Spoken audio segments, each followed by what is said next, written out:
find disorder is making the path of a dude become hazy.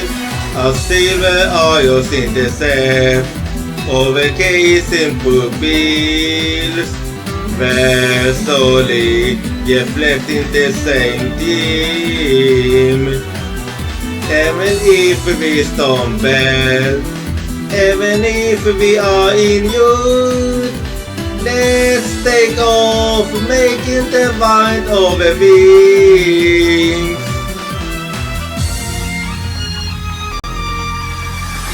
In a faraway place where not even our voice can give, we are solely looking up at the same sky.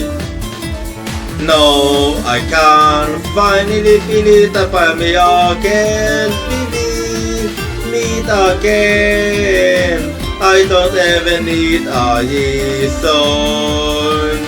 When through a tempting hearts become closer, they will illuminate the path of truth.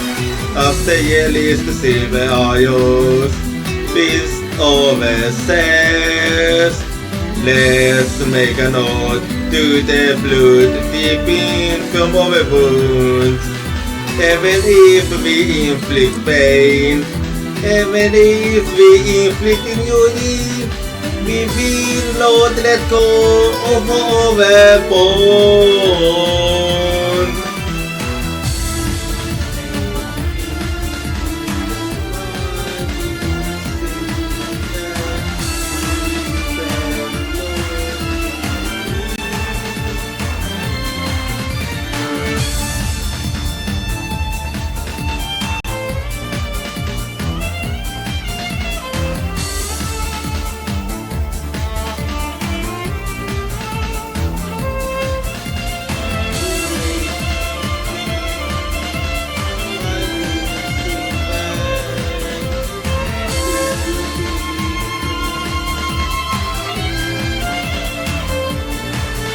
Overacting hearts are melting into one, and gradually open up the path of truth. As silver oils intercept overcasing pupils, where solely reflecting the same theme. The silver oils beast overflowing, those in overpursued, no begins to was over promised place. Even if we inflict pain, even if we become lost and inflict injury, we will not let go of our bond. So even if we stumble, even if we are hot, let's take off making the mind of a wings. The shining wings titled them by the sun will sketch a day of life in the sky.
following det älskas min väg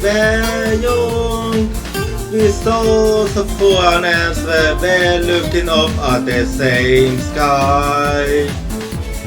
The dogs hiding in overcessed are overflowing.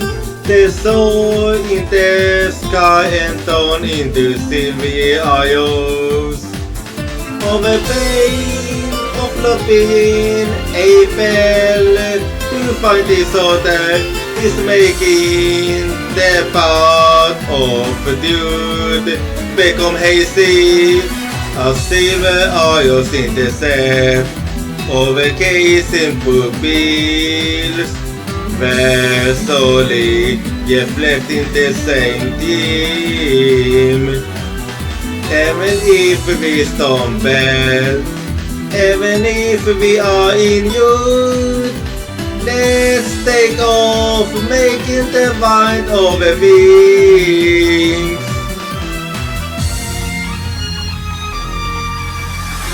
In a faraway place where not even our voice can reach, we are solely looking up at the same sky. No, I can't finally feel it upon me again. We will meet again. I don't ever need a reason. When through a tempting hearts become closer, they will illuminate the path of truth.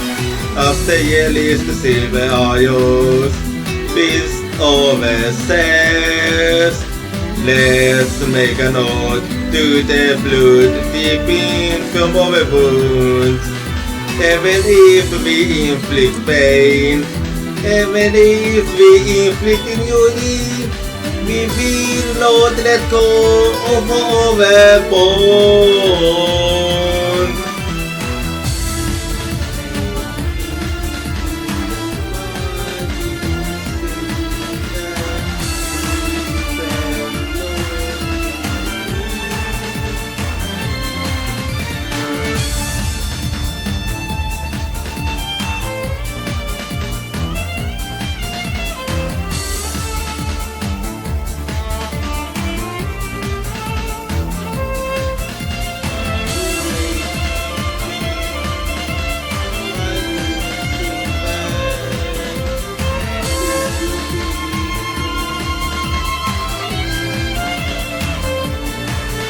Over there, in hearts are melting into one, and gradually open up the path of truth. As silver isles in the sea, overgazing pupils, where slowly reflecting the same theme. The silver isles beast overflowing, those in our bosom, no begins to us over your misplaced. Even if we inflict pain, even if we become lost and inflicting joy, we will not let go of our bond. So even if we stumble, even if we are whole, let's take off, making the bind of a wing. The shining wings tied golden by the sun will get a day of life in the sky.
Following det älskas min väg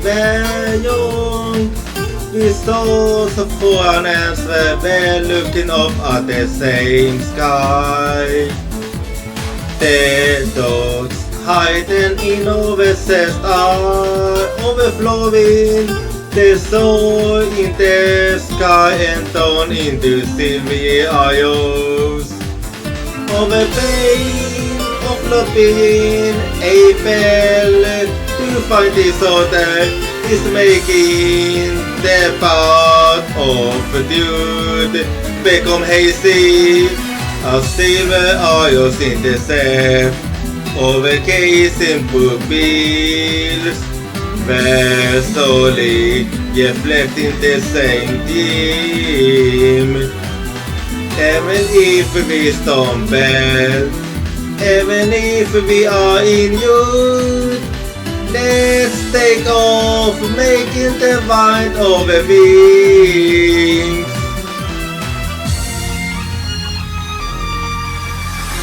In a faraway place where not even our voice can reach, we are solely looking up at the same sky.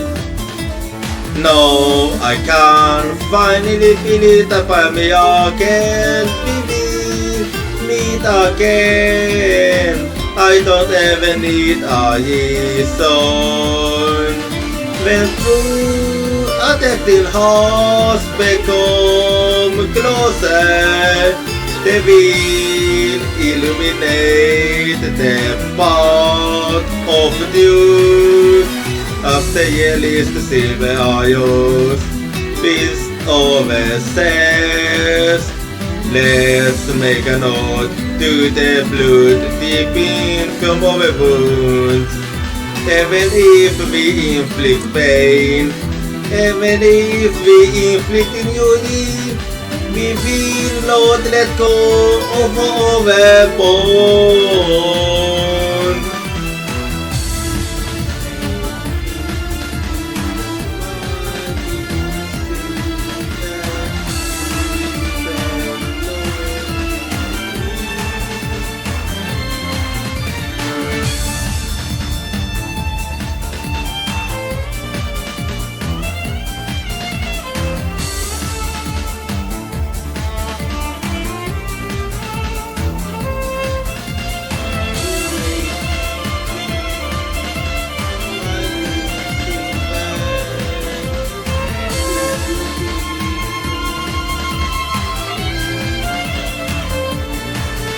Over there, thin hearts are melting into one, and gradually open up the path of truth.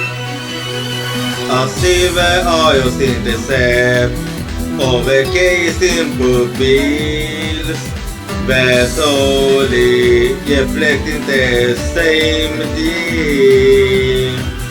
The silver eyes beast overflowing, those in overpursued. No begins to us over your misplaced. Even if we inflict pain, even if we become lost and inflicting joy, we will not let go of our bond. So even if we stumble, even if we are whole, let's take off, make it the wind over wings. The shining wings titled them by the sun. We'll get a day of life in the sky.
evening, konbanwa, and how's it going? So, I hope you have been having a good day so far. Have anything exciting been happening you or something? As for me, today, well, so the council at my neighborhood have decided that we all should have ourselves a smart TV.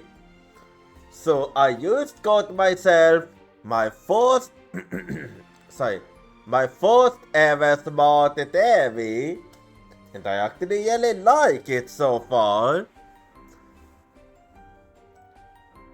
And well, I can't really think of. So today yeah.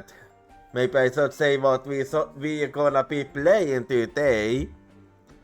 So today we're gonna be playing some Ace Attorney Dual Destinies. But before we do that, so today I'm 86% Pony, and I'm also 12% delicious. And as for the question of the day, how do you entertain yourself when you're bored? Well, in my case, I basically almost never get bored. Almost. Because I always make plans for what I can do what I can do during that time of the day if nothing else is going on. So I always have a backup plan to go to in case I have time to kill. Like for example, I have my phone and nothing is going on. I can pick my phone and play a little card games, for example.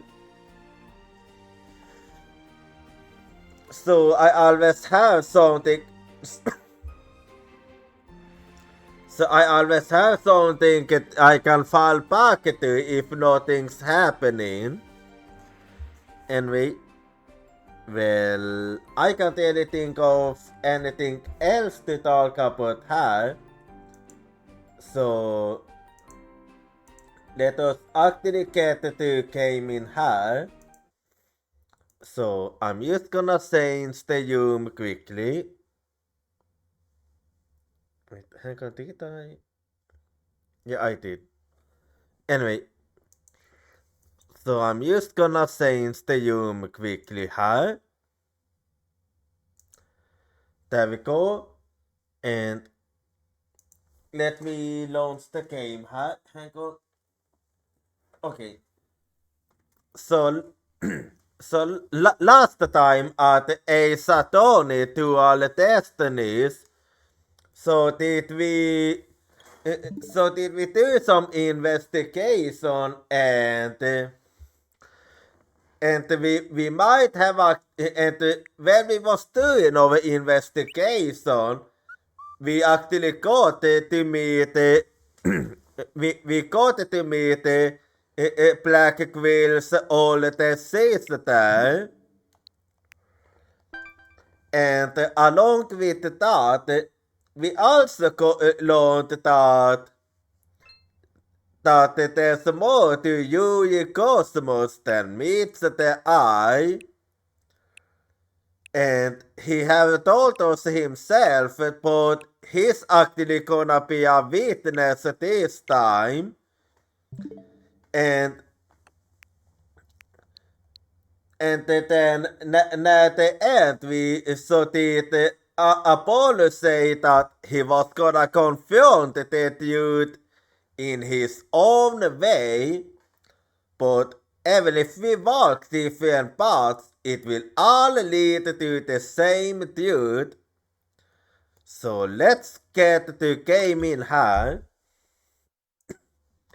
So hang on här. Just gonna open the whiteboard.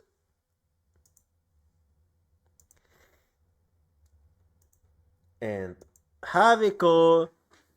And now it is time to it's time to get the gaming here. So objection.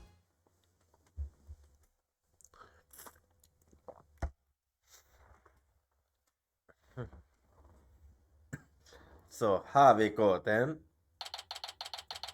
December 20, 10:15 a.m. District code courtroom number 5. Well, like always, I'm gonna start by doing a little recap of everything used to remind myself. So, Adonis base, the same like always. And this is the artist fire port for Dayan.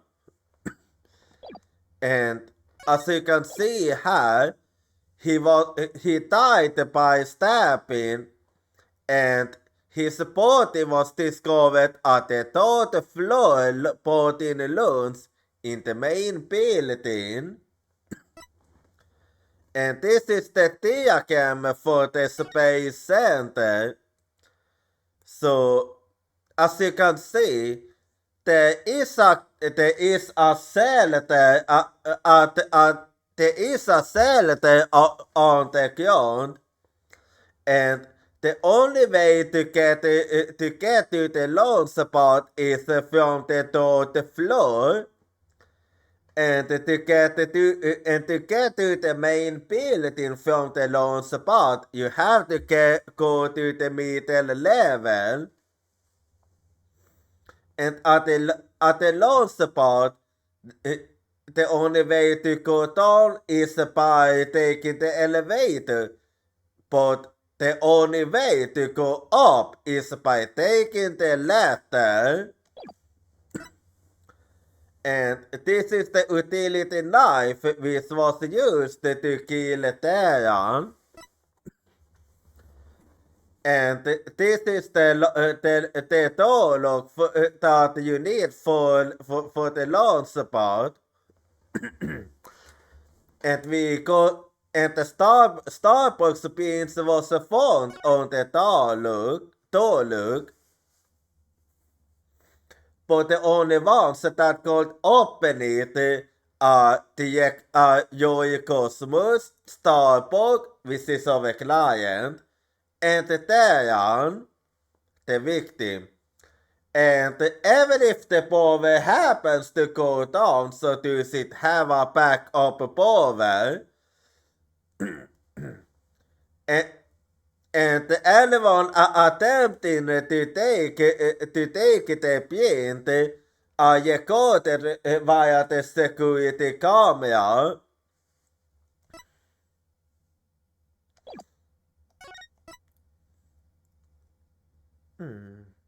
Yeah. And this is the footage or footage from the security camera. And as you can see, this was all it managed to get. It didn't manage to get anything before and after this.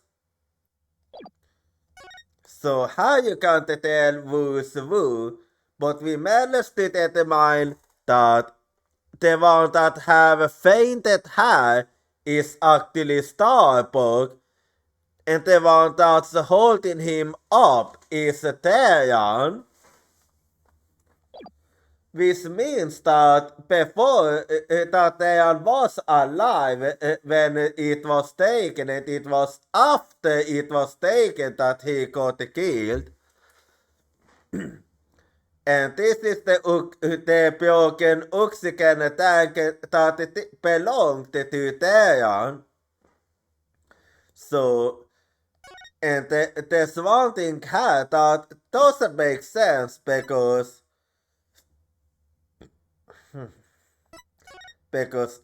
as you can see here, this one is a 50%, but but they are had at 80%, and that makes it. Oh wait.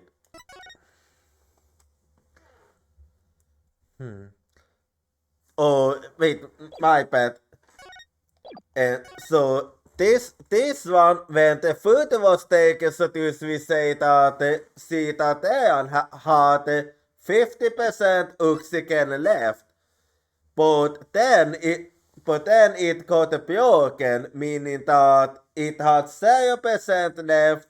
Meanwhile, Starbucks had 80% left. And this is the pamphlet for the Space Center. So this gives basically the layout of the launch pad. No, I mean of the main building at the third floor. So as you can see, there is also a control room here. And then this is the full layout of the space center. So as you can see, not only do you have to go to the third floor to get to the launch pad, but you also have to go to the third floor to get to the Space Museum. And at the Space Museum so can you find a life-size replica of Hat 1 and everything related to it. And the museum is open between 9 to 7. And then this is the door lock for the control room. And the only one that can open this is Yuri Cosmos. And then this is a bullet that we found which belongs to a point .10 caliber handgun. And then we found a bullet hole on the window too. Apparently this one was caused by Detective Arm. However, the bullet for that one is missing. Unless those two are connected, but we'll see later. We haven't made that connection yet. And then this is the Hope capsule. Which Theon was holding when he got killed. And inside it, so is there an asteroid sample, making this very valuable. And then this is Arya's statement. Arya, who is Black Quill's older sister, because she didn't see who it was, but she did see when the murder happened, as she was making her way down because of the explosion. And then we have Athena Sykes here, who's helping us here this time around. And then Apollo Eustace, who is he's walking his own path now. And then Tuesday White, who is basically White's daughter. And then Clay Theon, Apollo's high school friend. And he was and also the victim who was supposed to go to space with the Starbuck. And then we have Juniper Woods, we happened to be at the court. We happened to be at the courtroom during this trial, and she falsely got accused of having caused the bombing, but she got found innocent and has our client Solomon Starbuck, and he was a bit like a mentor to Diane. And then Simon Blackwell, who is the prosecutor of this case, and then Bobby Fulbright, who is a silly little detective, but honestly, after the last investigation, my opinion of him have actually changed. He's actually quite a sweetheart, actually. And then we have Countess Armor, so I know she didn't commit it, but she was there because they knew a bombing was gonna happen. However, she did get killed at episode 1. But for now she's alive since this takes place before... Never mind. Anyway, and then Hasio Cosmos, who is the director of the Space Center, and there is a high chance that he might be the murderer, since he's the only other person that had access to the launch spot. And then we have Bongo, who is a guide robot for the Space Center. And then Aya Blackwell, who is Blackwell's older sister, and also a robot resource at the Space Center.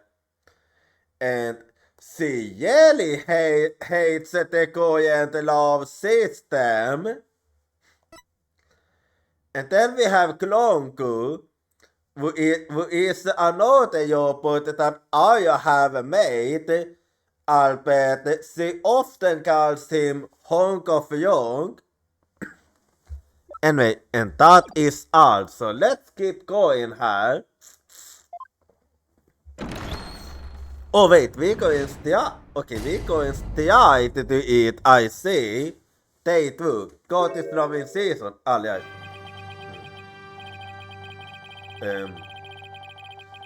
What are you ever? Why are you hiding? You know, it's not exactly encouraging when we start off with you hiding like this. That's not exactly very encouraging. I suppose we should convince the deal of Solomon Starbuck or something. Yes, that is why I'm here. What? Oh, you honor, could you please come out from under your pants? Yeah. I'm like you, I'm like, wondering why he's hiding. Like, it's not like another bomb will go off. I hope at least. There are no more bombs, I promise. Oh yes, my apologies. I'm still a little jumpy when it comes to trials involving bombs. I knew this.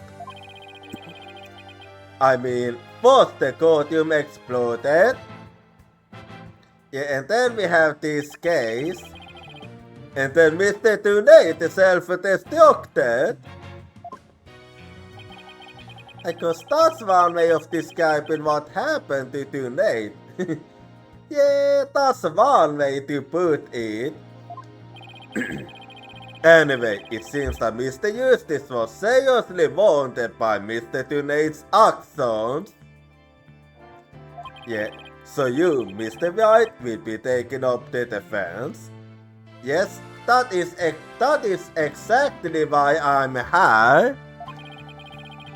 You have an understanding of what has happened in the deal so far?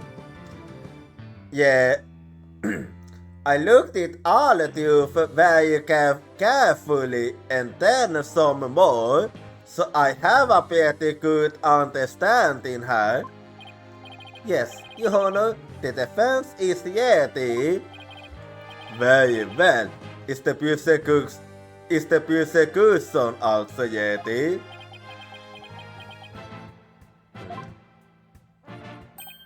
I take it that is.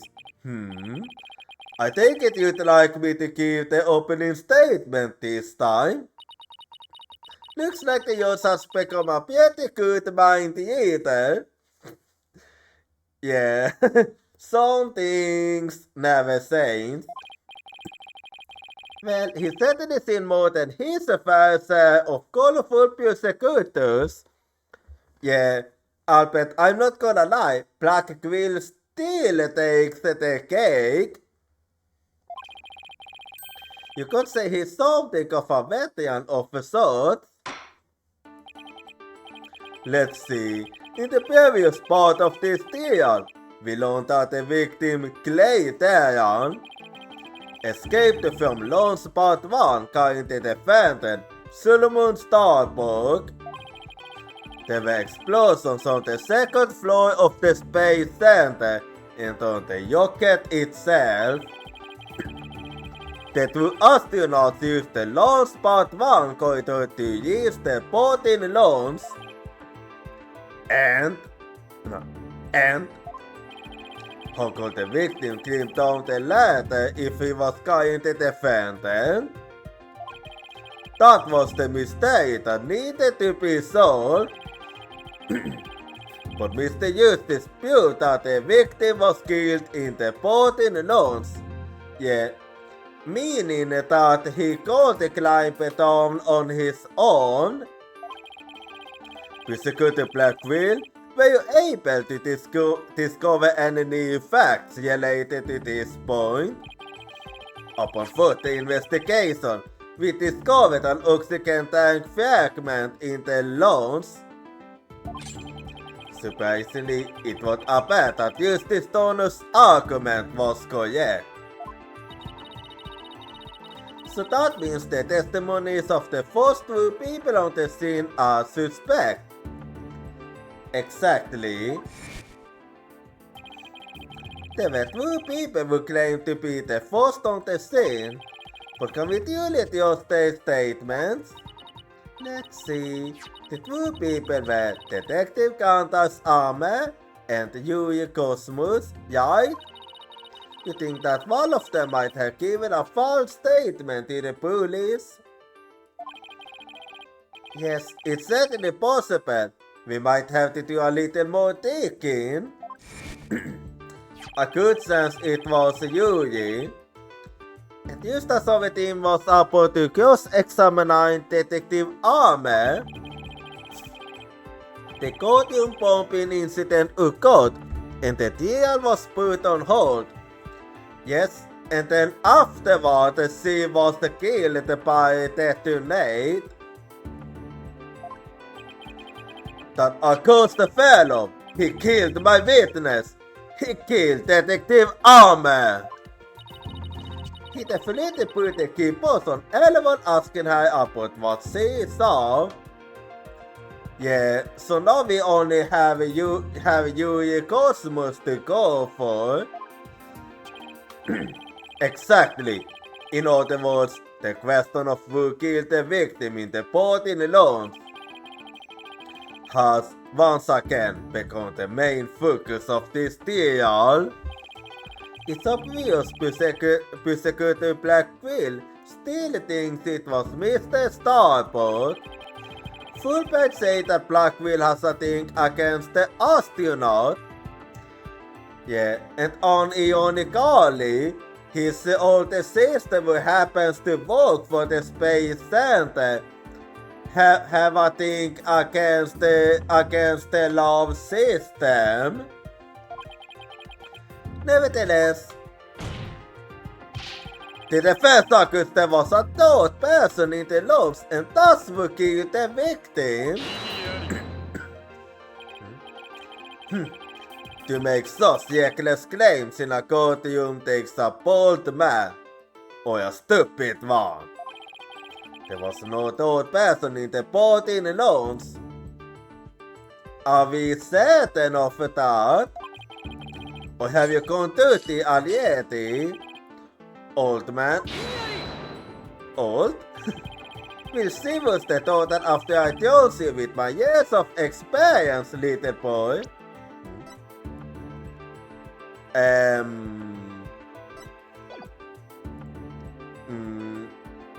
Are they almost the same age? Like, is it the age difference? Like, I bet it's so that you two are around the same age, huh? So, so this is kinda. In any case, Mr. Starbuck claims he saw someone leaving the loans.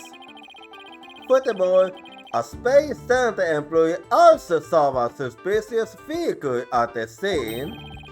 The Salvador person? Yep.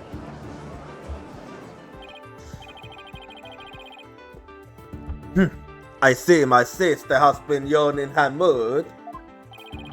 That's right, I almost forgot that Aya is a persecuted Black Queen's sister. No matter, she didn't see the mysterious person's face clearly. Therefore, there is no evidence to indicate that this person was not the defendant. Will you write about that? I guess the possibility that the figure was Mr. Starbuck is still there. In brief, we need to determine if a third person was there or not. To this end, we should hold the testimony of one of the first people on the scene. Director Cosmos Ho. Very well. Police, please bring the witness to the stand. Yeah, he did, and we already know because he did tell us. Why? I believe I've seen you before in the newspapers. I would be surprised if you haven't seen him on the newspaper. Of course you have. Of course you have.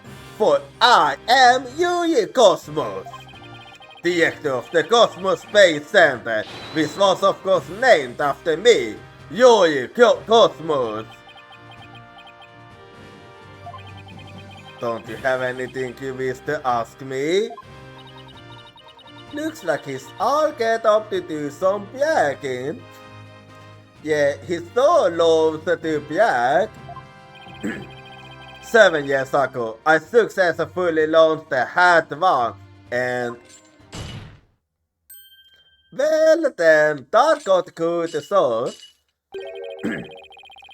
Everyone already knows how brilliant you are.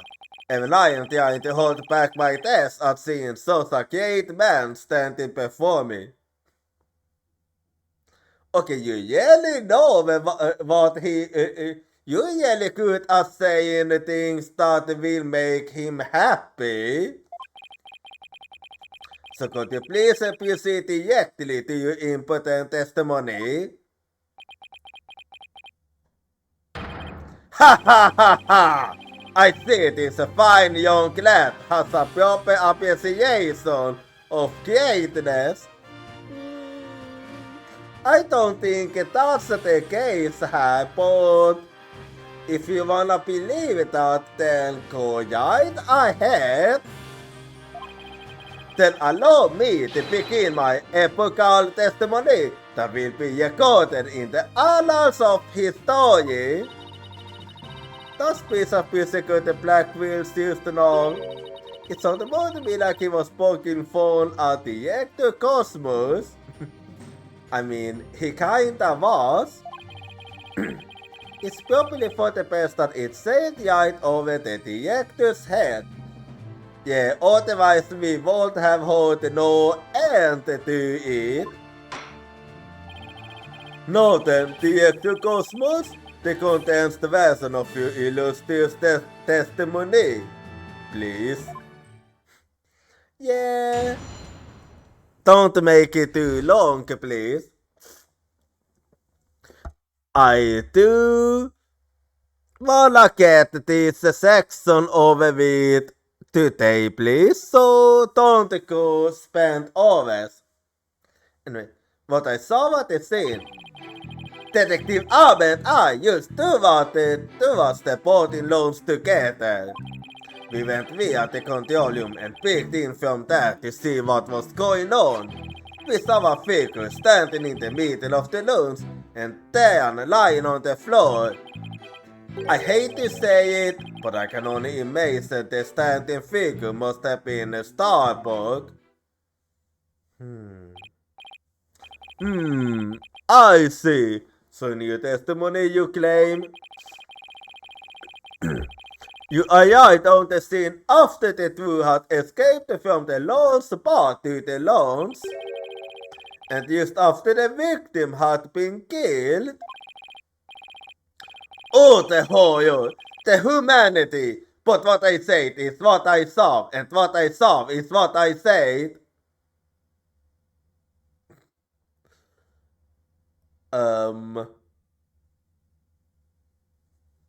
Not gonna say a thing about that line. Courageous action to take in the face of so terrifying explosions. What did you say?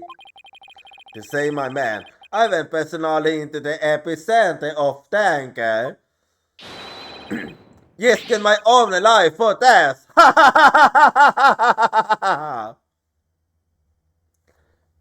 You so love to boost your ego. And what do you know? It sounds like the director really cares about his man. I don't know. I wanted I feel like it's a bit over glamorized what he's saying. Yeah, all of it sounds more like he was scared and used had a pig from far away. Is the defense ready to cross-examine the witness? Yes, I am. Yes, Your Honor. The actor Cosmos' testimony is pretty vague. I'm going to have to press him and tell out more information before I do anything else. So, have we got then? Let's see what I can learn here now. What I saw at the scene.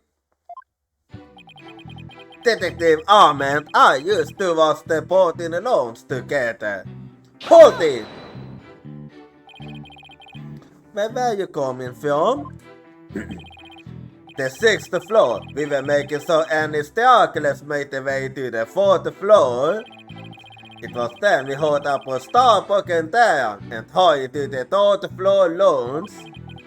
Oh my, galactic scooter here, of course!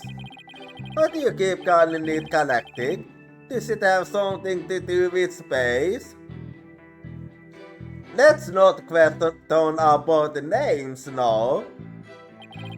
Of course, it's specifically designed to be used on galactic battleships. Okay, now you're being a bit delulu here. I see. Did I take it works in Seiyuki too? Certainly not, with the current state of technology as it is. So in other words, what you used to say it was a bunch of bullshit. I'm afraid it was used to float about and be galactically useless. Well, that's a galactic boomer. I see. So you used to report in loans on your space ace poker stick. Okay. Okay. That's okay. That's one way of putting it. Okay, I did not expect that. And when you go to the scene, what did you see? We went via the control room and peeked in from there to see what was going on inside. You say we, but you're the only one that can enter there. Hold it! Let's see. According to this diagram, you didn't have to go to the control room to get to the port in the loans. It looks like you got a contact from the southern corridor as well. Yeah. This is actually kinda neat because otherwise only you Cosmos will be able to go to the port in the launch. Yes, but in her haste, Detective Arme used ahead of me to watch the control room. All I could do was merely follow behind her.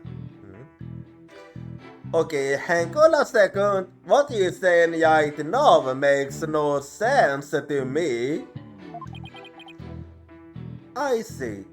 Well, I'm gonna point out the contradiction here a bit later, but what you're saying makes no sense.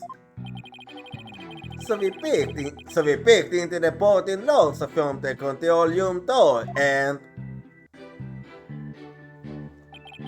we saw a figure standing in the middle of the lounge and then lying on the floor.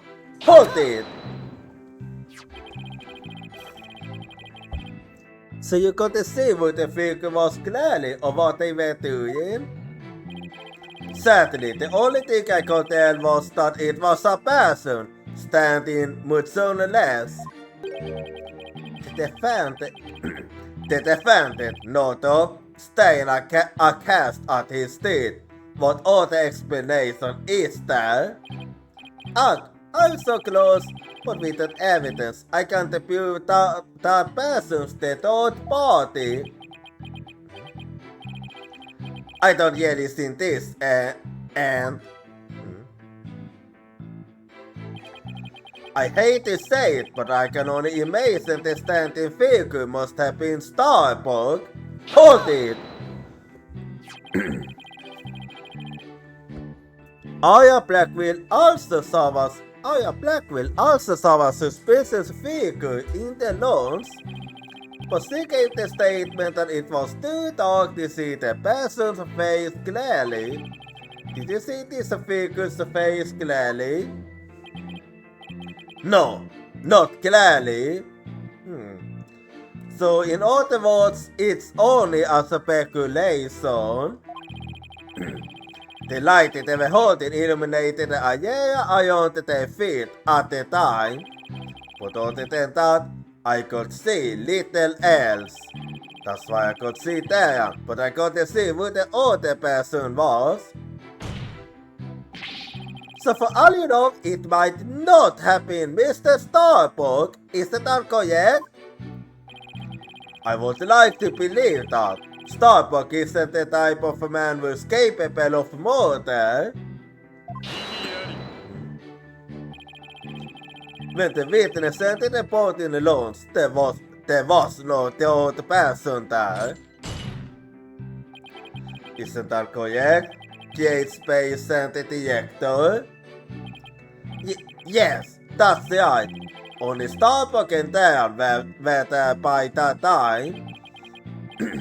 After we peeked in, the lawn suddenly went dark and the figure vanished. Inte gästi. Iminte tisapet.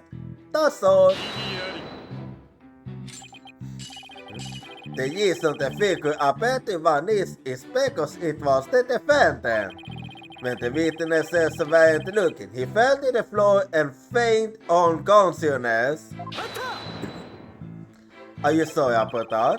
Hold on, take the Cosmos. Did you ever take your eyes off of the skin? Use the fire bribe instead, but as long as it takes for a shooting star to go by. In other words, less than a second.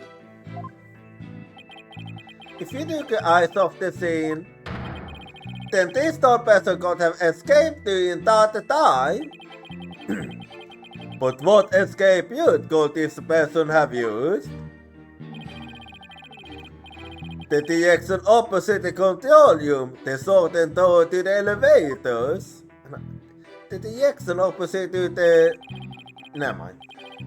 There's no security lock on that door, so it won't have been possible to escape that way.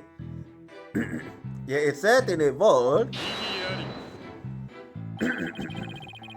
All things are possible, but I don't know. The real question is, do you have any proof? Well... If we use talking possibilities, we could easily profess whatever we'd like. An inmate who used to be a university professor, and the Luna Yesosa used to say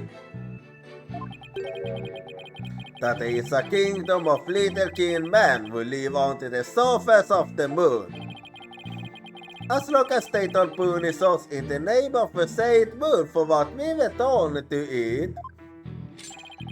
But I say, where's the proof that this grand kingdom exists? He's calling you there a work of fiction, boss. Yeah, I can tell that. And he's right, I don't have any proof yet. Still, he thought the door was a possible escape route. I'd better make a mental note of that. Director Cosmos, may I ask you a question? Okay. Yes? Why did you look away from the port in the launch? Ha ha ha ha! There's actually another tale of a period behind the answer to that. Let's hold it. It was when Detective Arme saw the figure and yesterday had gone. Being a great humanitarian and protector of mankind, I tried to stop her. I wonder, is that truly the case? What? You say Detective Arme taken as soon as he saw the figure? Well, I have a little issue of it. Actually, I'm gonna let you finish before I say that. I imagine her instincts as a detective told her they were the killer. I don't know about that. And were you able to prevent Detective Arme from firing her gun? I'm afraid I was too late. I was unable to stop her. She identified herself clearly and then she fired through warning shots at the shadowy figure. You say true, but...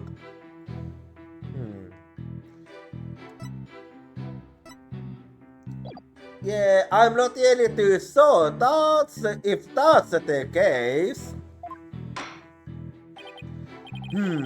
This information about Detective Arme's actions sounds critically important.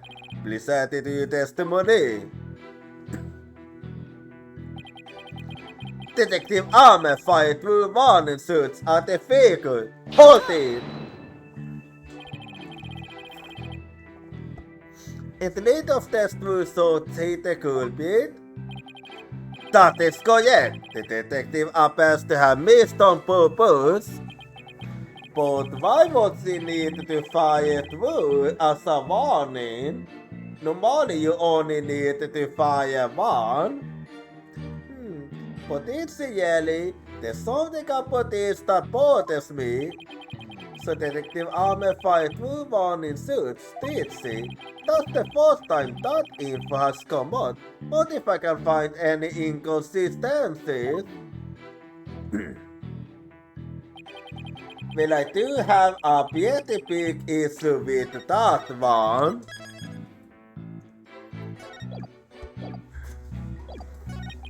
So I'm actually gonna point it out right now. And I do believe this is the better one to go off the truth. So, hold objection! Are you sure you were really paying attention to what Detective Arme was doing? You took my words! Words that they will so... You took my words that will someday be written down in history book?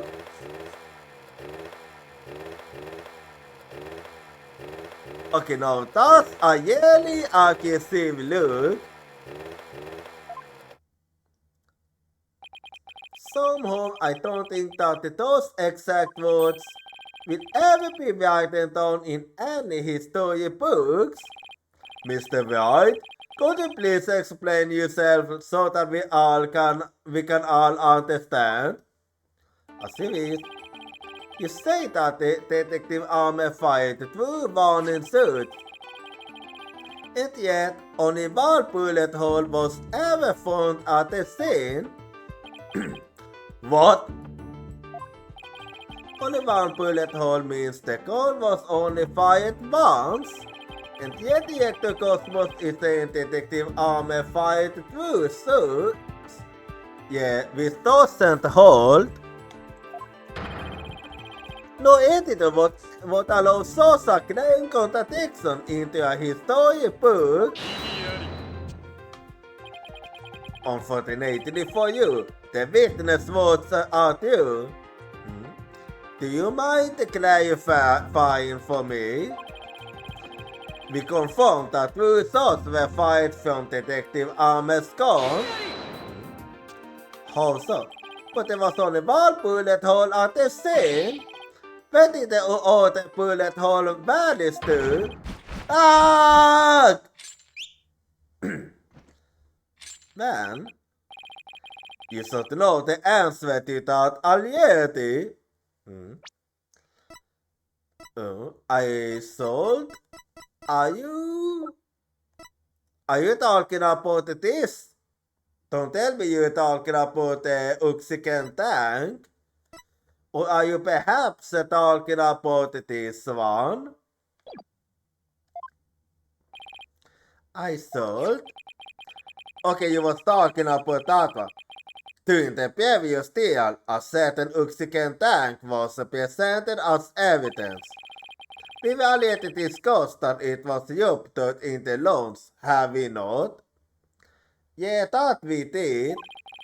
Well, it appears that the thing that used it was a bullet.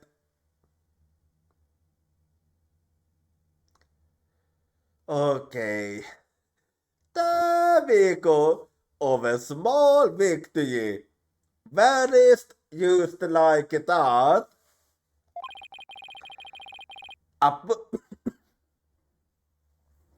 A bullet that was found near the tank to be precise. This bullet was fired from a .38 caliber, the same caliber as the detective's gun. And the one I have here is a .10. What?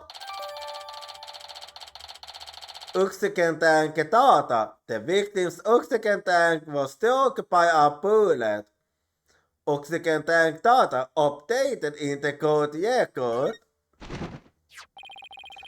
The Giflin marks also match up. Well, let's see then here. Okay. There's no question that the bullet was fired from Detective Armer's gun.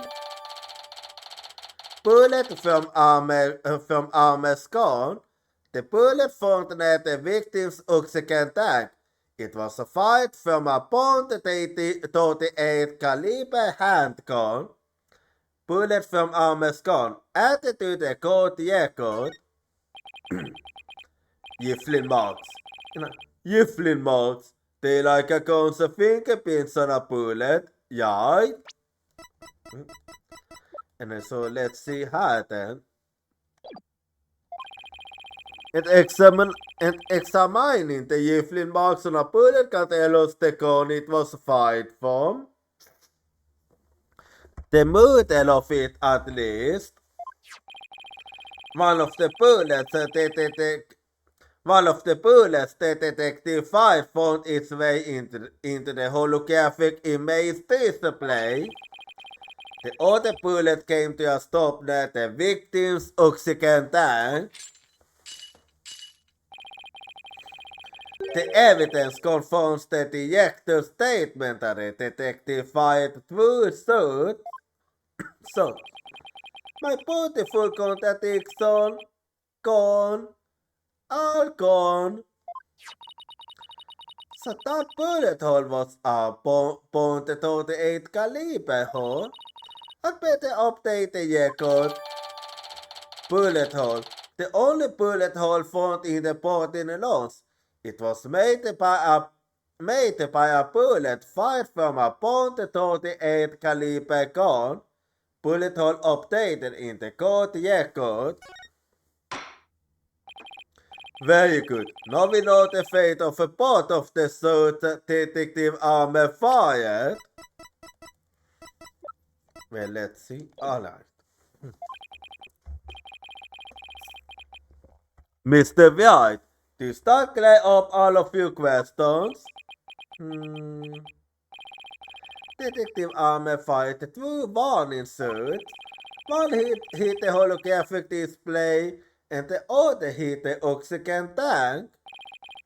To start really clear up everything about what happened at the scene. For me, it doesn't really feel that way, honestly. It still feels like there's something missing.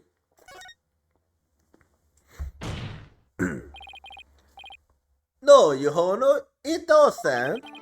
Detective Armer fired two warning shots from a .38 caliber gun, but that doesn't explain the existence of a certain piece of evidence found at the scene. A piece that points to the existence of a third person. Oh. Very well. What do you want to do to keep us waiting, Mr. White?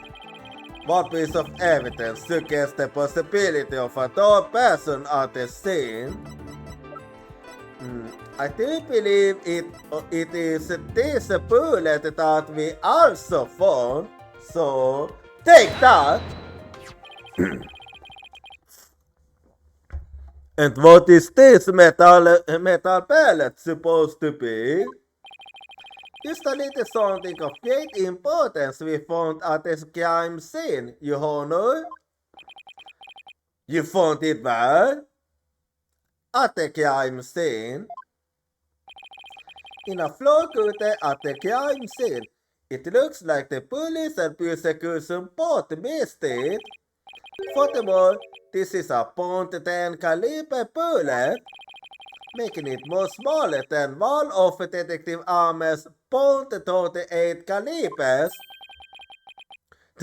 Then that means exactly, that is what it means. Exactly, one more person must have been there in the launch. A third person will have to count a goal to fire a .10 caliber bullet.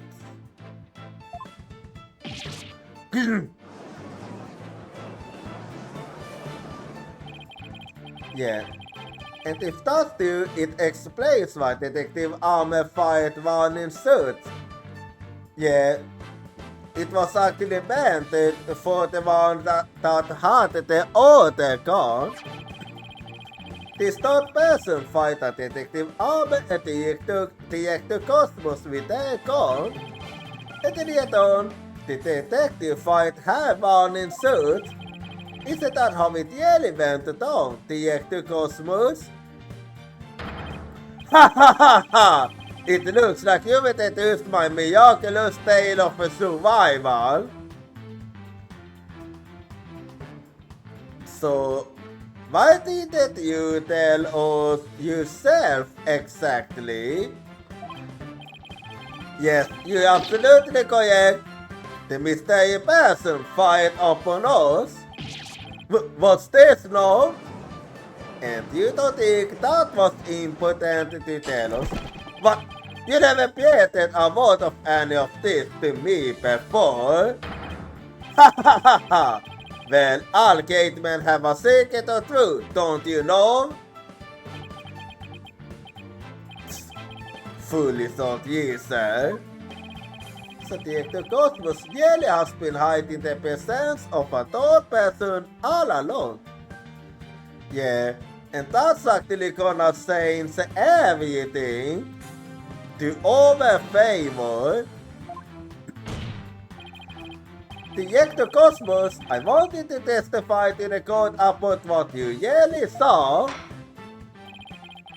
You might be a very great man, but in my courtroom, you are used to another witness. You want to see special treatment here. No, please give accurate testimony. And have we go then. What I really saw at the scene, Detective Arme and I used to the control room together. In the lounge, we saw a figure standing in the middle of the room, and there along the floor, we were still in the control room to the east when the figure fired at us. Given that there was no third person in the lounge when the witness entered,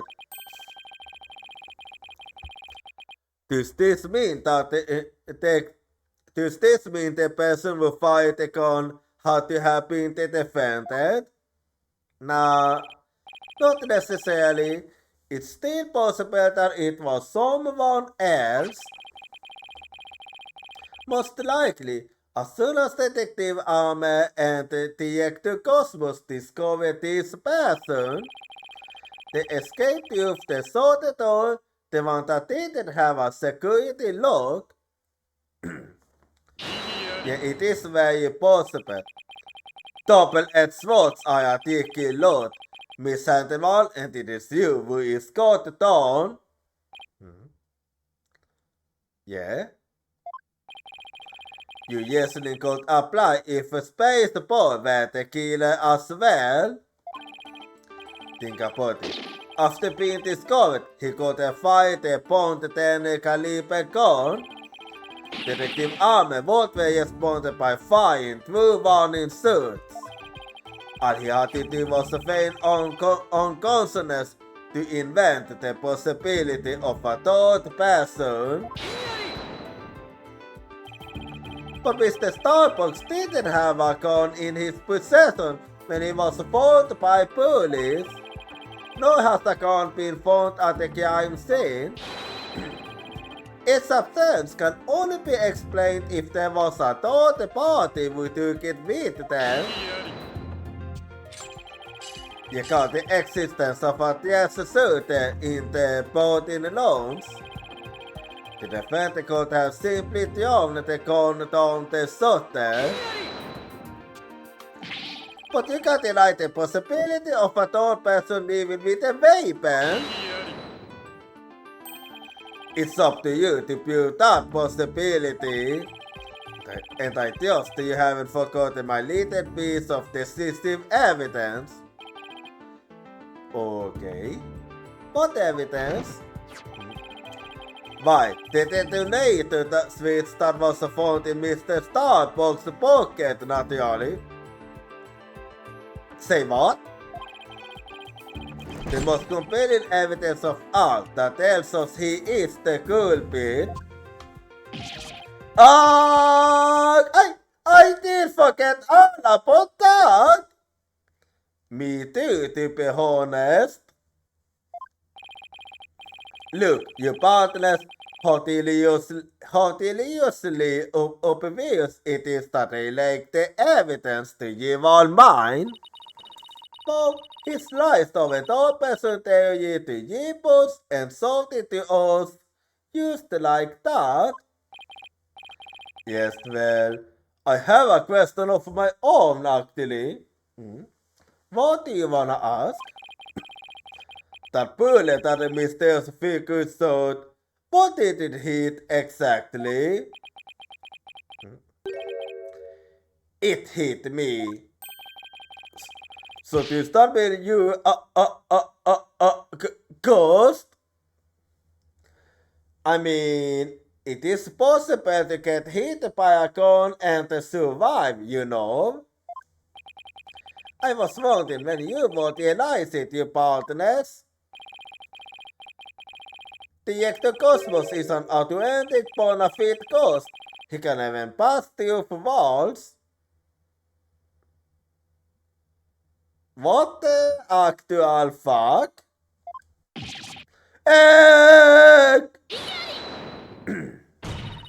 Physical the blackmail, shame on you for teasing the nice old gentleman.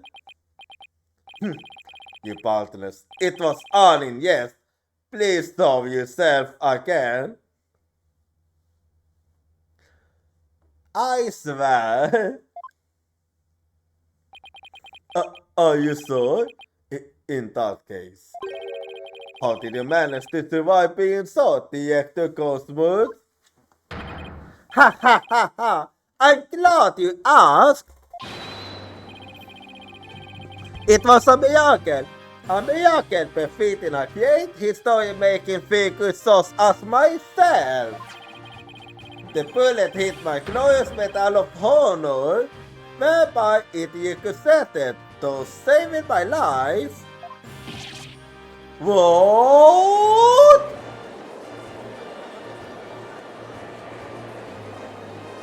So basically, it was a blood armor that saved you. That's unbelievable. I have to check this out. Oh wow, look at that. The small extra Kyaksa star. The odds are literally astronomical. I consider it was a miracle. It's beginning to feel like the cosmos is watching out for the Ectocosmos. But why did you conceal this information, the Ectocosmos? A great man such as myself has to hide things on occasion, no matter how much it hurts.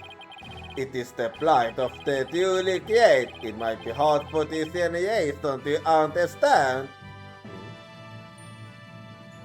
I mean, aren't you and the youths from the same generation?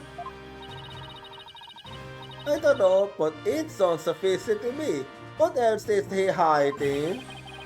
Let's just examine him and see what we can find out. Good idea. Now then, Mr. White, you just examination, please. Alright, have we go then. What I really saw at the scene.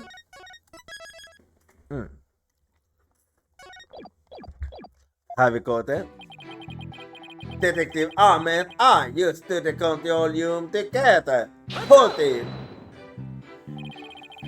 We will later hold all up without the pot. Don't you have any new information? Well, let me see. If you have an overview, I can tell you all about the Hot One Miracle. No thanks. Reality Nova alla portat 2. Tell us something related to this incident. I see. You want to know about incidents? Well then let me tell you about the many incidents that made me the man I am today. Can you please stick to the incident that we are actually talking about?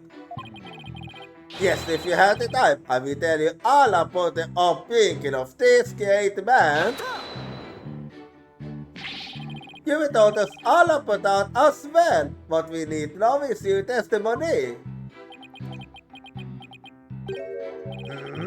Did I really tell you all about my upbringing? I don't recall doing so. Director Cosmos, perhaps you could save your boastful tales for later. If I must, well, we picked into the control room door and in the lounge we saw a figure standing in the middle of the room, and there on the floor, holding. But it was so dark you couldn't see this figure's face. Isn't that right? Yes, the room was as deep and dark as outer space itself. Speaking of outer space, during the hot one launched 7 years ago. Stay on topic. Stay on topic, please. If it's about that hot one miracle again, you can shoot off and tell it to a stray mood. Damn. Ha ha ha ha! Excellent idea! No reason why the animal was the sorted whole of my greatness.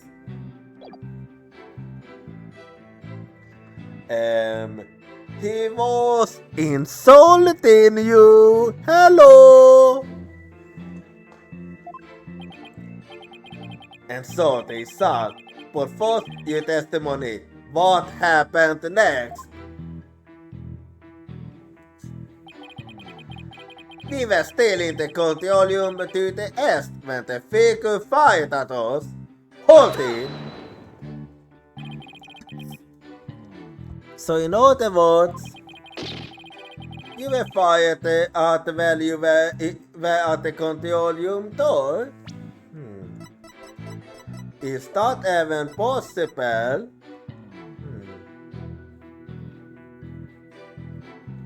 I don't really know if that even is possible. Anyway, that is correct. There's something not quite right about that. Director Cosmos, the bullet is the person fight hit you, isn't that right? Yes, it was a miracle. A miracle befitting a great history-making figure as myself. The bullet the figure fight hit me when I was in the control room. But as the Cosmos won't have it, the bullet bounced off my glorious medal of honor. In that case, the bullet thought we wound up somewhere around the control room door. But that's not where we found it. Okay, so Director Cosmos was in the control room to the east, and when he was there, he was shot by someone with a .10 caliber gun. But the bullet hit his metal, so he was unable to escape. So he was able to escape with his life. He's a very lucky man. No wonder people think he's great. Hey, I'm pretty lucky myself. So if he's a great man, then I'm king of all the cosmos. Yeah, whatever.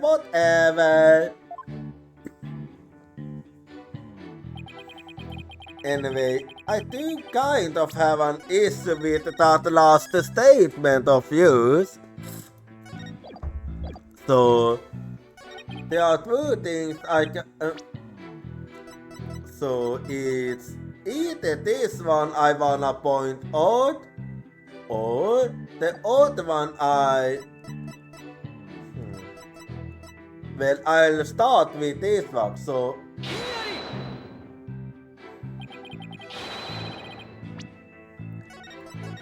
okay, that one was wrong. Well, in that case,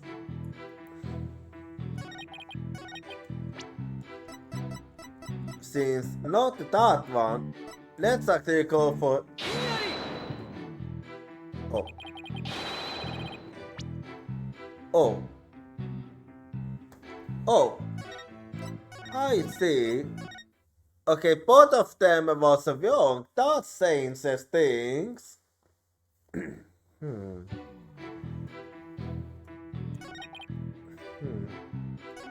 Well, all I know is that this one is wrong actually. That's all I can say for certain. Objection!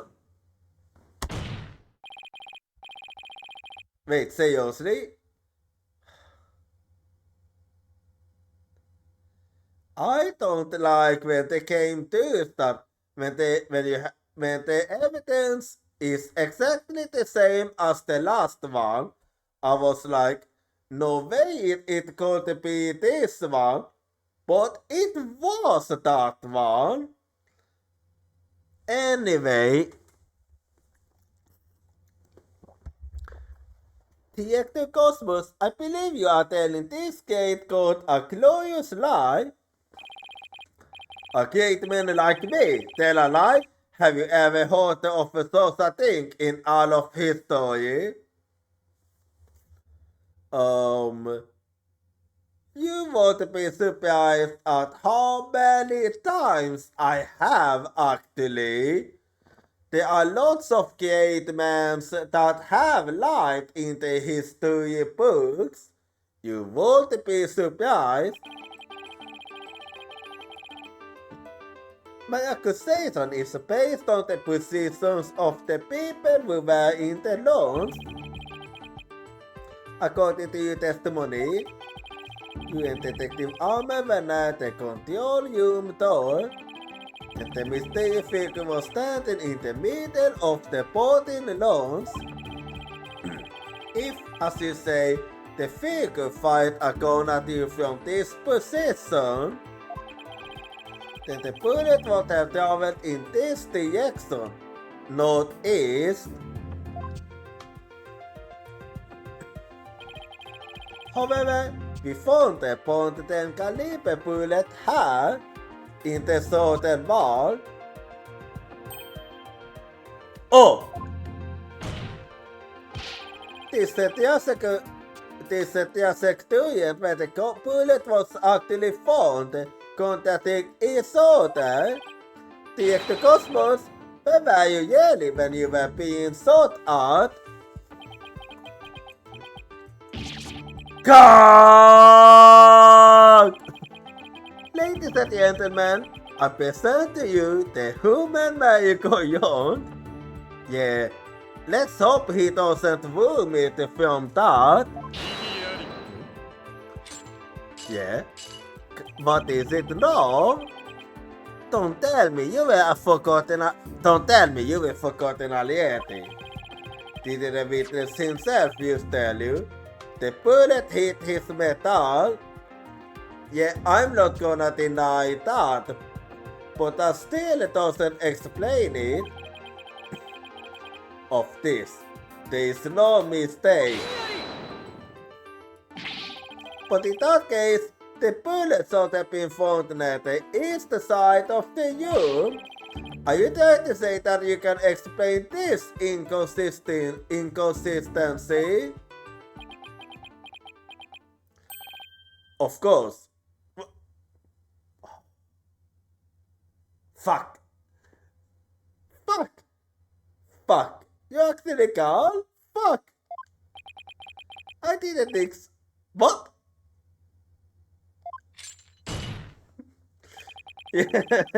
I was like, okay, TX2 Cosmos.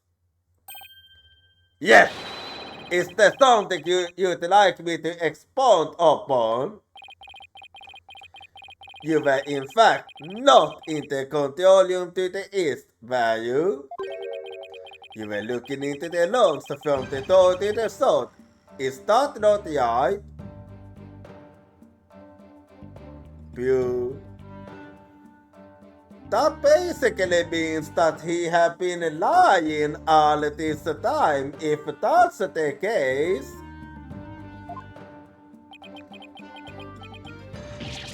God!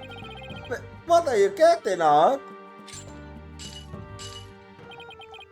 You see on pain, your head must have some use other than hosting that bird's nest. Says the one with a bird on his shoulder.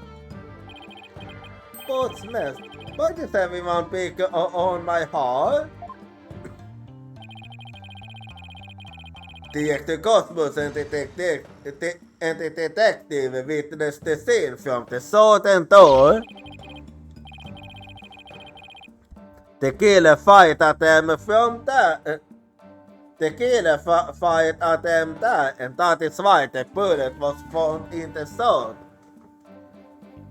But that's not what he said. Ah, that makes some sense actually. Also, the witness pin at the southern door is the other variable for the persecution. How so? Huh? I've got a bad feeling about this. How about it, Director, if you don't tell the truth this time? Yikes! Yikes! Yikes! His handcuffs! So even you are scared of a black quill? You will become both your stop on my throat. I yell it's the chance to got it on a great man. Aliai, I'll tell the truth. Just put your sword away. You are correct. I, the great Yuri Cosmos, was looking into the room from the southern door. And you only told us this now because why? But what? That's the complete opposite of all the testimony he's given so far. And now you have lost the possibility that a third person was in the room. I have? How? The detective and the detective and at the southern door. Meaning the killer couldn't have escaped you for that. And also impossible to escape you for the control room. The western door required being the recognition. The corridor beyond was filled with smoke. The only escape route left was eastern control room door. And the only way to get off there was with the Director Cosmos fingerprints. In so, there would be no escape for any third person had there been one. But third person used this a bit, like in Wall of Deuces back at DX. Yet, damn those magic bats. Order in the court. Director Cosmos, why did you tell such an audacious lie? Yes? You were calling for the defendant, isn't that right? Yes, It was all for the love of my man. If I said I was in the Eastern Controlium, it would mean the culprit could have escaped through the southern door. It would have meant that they could have been a third person.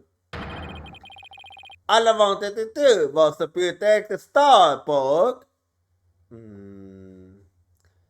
Something tells me that's not the case. I said I was in the control room to invent an escape route for a third person. But a convoluted lie. Was he really coming for the defendant?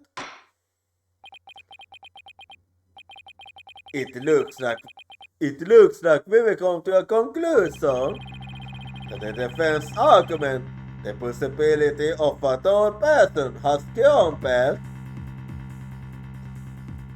Here we go again. No! It's over. Yikes, the justice are putting hand on his verdict. Think, Phoenix, think. This is the perfect time to try and turn my thinking around.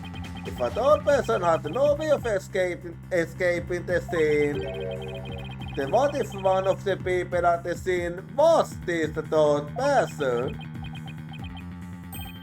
Wait, what if the whole premise is all wrong? Let's hope it. Director Cosmos said that he and Detective Armor used the scene together. But what if that premise isn't true? What if one of them used the scene before the other one? And if that person entered alone, then they would be the third person. That is actually possible. Since they have no alibi after, the defendant is the only one who could kill the victim and shoot at the director. There doesn't appear to be any room for argument against those claims. Har vi en avgörande by verdict? Please wait, Your Honor. There is still one possibility. Oh, this had better be good, Mr. White. There is one and only one person who could have escaped from the scene, and that person would be the first person who arrived in the scene, the opponent in the boarding loans. The second person to arrive came via the southern door. That's why the first person fled from the room, using an escape route that was accessible only to them. Very well, let's hold more about this theory. With this one person who could have escaped from the boarding loans? Well, yeah. Actually, I can actually see how it's possible for him to do that. So, take that. What? But that's... Mr. White, what are you claiming, huh? Of all the people who were at the scene, only the witness could have escaped. Yeah, I can actually very easily imagine that. The director is the only one with the authority to open the control room door after all. But that means... Exactly, the true identity of the third person is of a current witness, Director Yuri Cosmos. God! What? Yeah, because that way everything up till now makes sense. Order! Ordering the code, I say, Mr. White, you will explain yourself in more detail. I accepted that the Cosmos arrived at the scene before Detective Arme and entered the boarding lounge alone. Yeah. Detective Arme arrived after that and saw a suspicious figure who was actually Director Cosmos standing in the lounge. And that's why they fired those two warning shots. Exactly. God! I will be hit on the starboard side! Captain White is a direct hit on the enemy ship, so a magnificent shot. Warning shots fired from the enemy ship. Prepare to intercept. Cosmos, you have told a lie in this code once again. I will be hit on the port side. The enemy has called in reinforcements. Off the Cosmos Control Center. Requesting permission to ask that you return to reality. But my ship will not go down to anything less than the ultimate weapon of evidence. But I do have evidence. In fact, you could say that your battleship passed its course. Yeah, your emblem. If the Director Cosmos is the third person, are you a black will solve? This third person fight a Detective Arme and Director Cosmos with a gun. And in return, the detective fight have warning shots. Isn't that how it really went down, Director Cosmos? Ha ha ha ha! It looks like you will introduce my miraculous tale of survival. Yes, you're absolutely correct. The mysterious person fired upon us. Director Cosmos must have been the one who fired the .10 caliber gun. When Detective Arme discovered him in the lounge, it only makes sense that he would return and shoot at her. Therefore, the evidence of the director's body is of a different kind of relevance than before.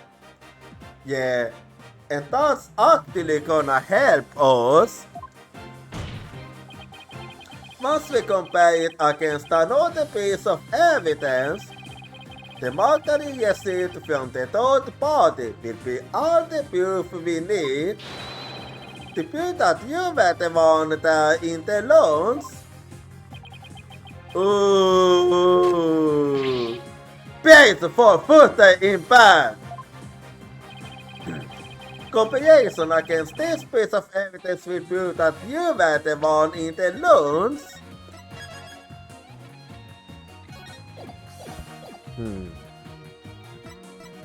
Yeah. Against which piece of evidence are we?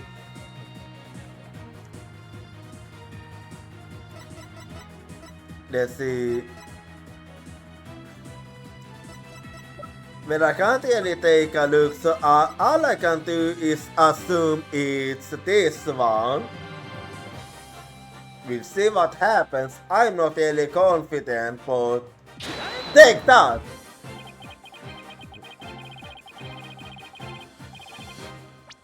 Ah. Well, that means I was wrong. Well, I wasn't really. It was worth a try, at least. I just wanted to check if the other ones had an emblem. Anyway, so let's see.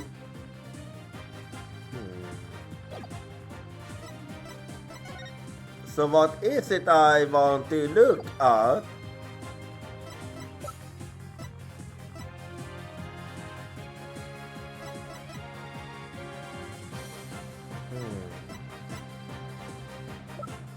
I'm actually not really sure what you want me to look at, so...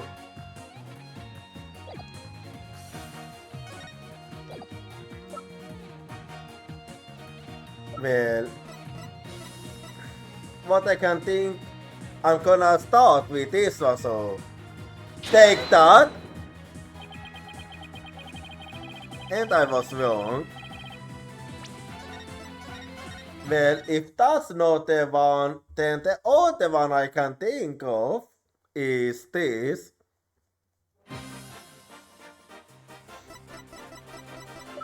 Let's see how then. Take that! Oh. It's still not right. Well, in that case...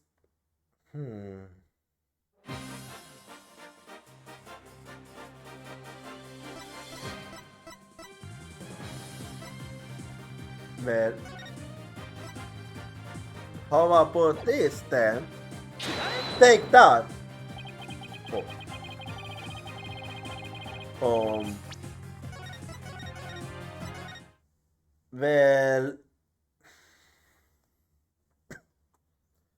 Don't tell me it's that one again.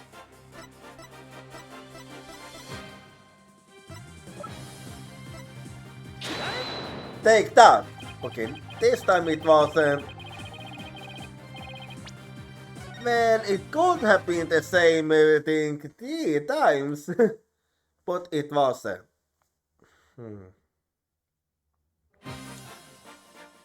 Well, if that's the case...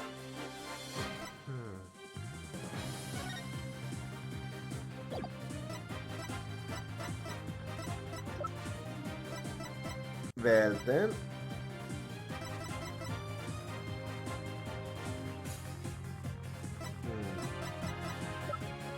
Could it be this one then? Let's see. Take that!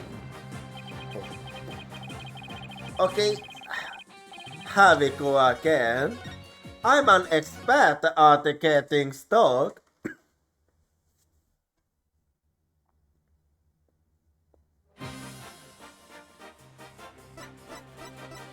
Well then, how about this one? Oh, take that! Okay, so it was that one. The .38 caliber bullet found on the floor at the scene didn't hit the oxygen tank. It hit the ectocosmos metal. If we have that intercept mark on the metal analyzed, I'm sure the caliber will match up. And if that mark proves to be from a .38 caliber bullet, it will prove that you are the third person we've been looking for. God! The base is destroyed! Losing altitude! All hands up on ship!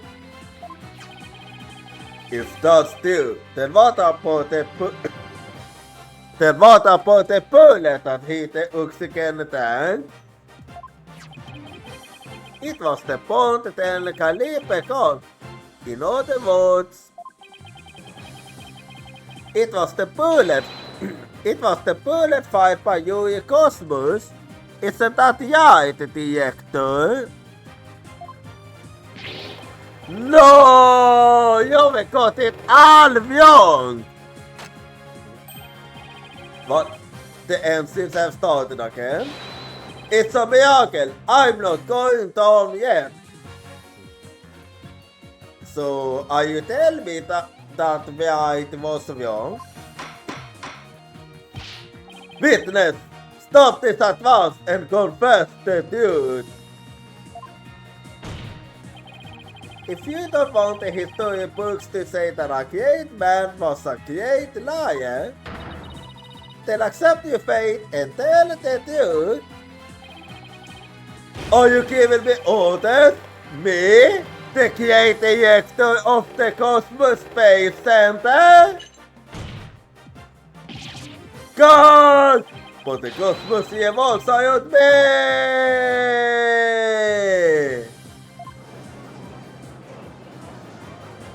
Isn't he dizzy yet? Oh, someone get me off this thing!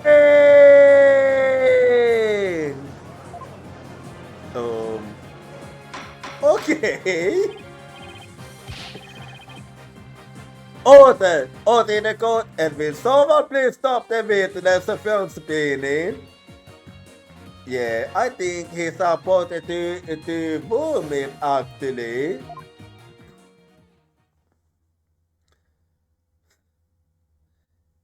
It was a bit too much for him. Thank goodness we were able to stop him from spinning off the face of the earth. When he was falling, I took the liberty of running an analysis on the mark on the metal. It was made by a .38 caliber bullet, matching it with the size of Detective Armer's firearm. Nigga! Are you ready to confess the truth, witness? No! You've got it all wrong! This is just a misunderstanding! Is he going to start peeling on more lies? Well, only one way to know. It looks like it. But no matter how many lies he tells, I'll just expose them one by one. I'll make the big liar tell the truth. Yeah, it's not going so good for him, so... Wait, Ariete?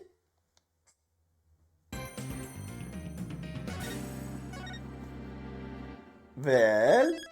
Okay, that one was actually short. But... Well...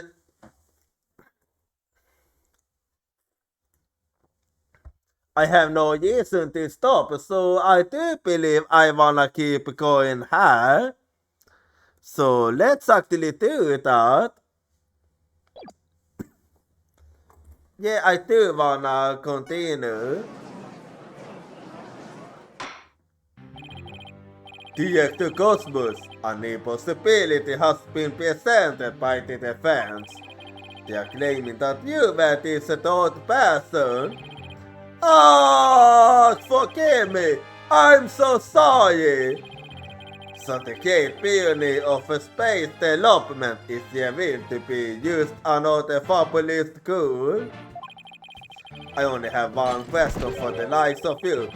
Shall I send you off quickly or very quickly?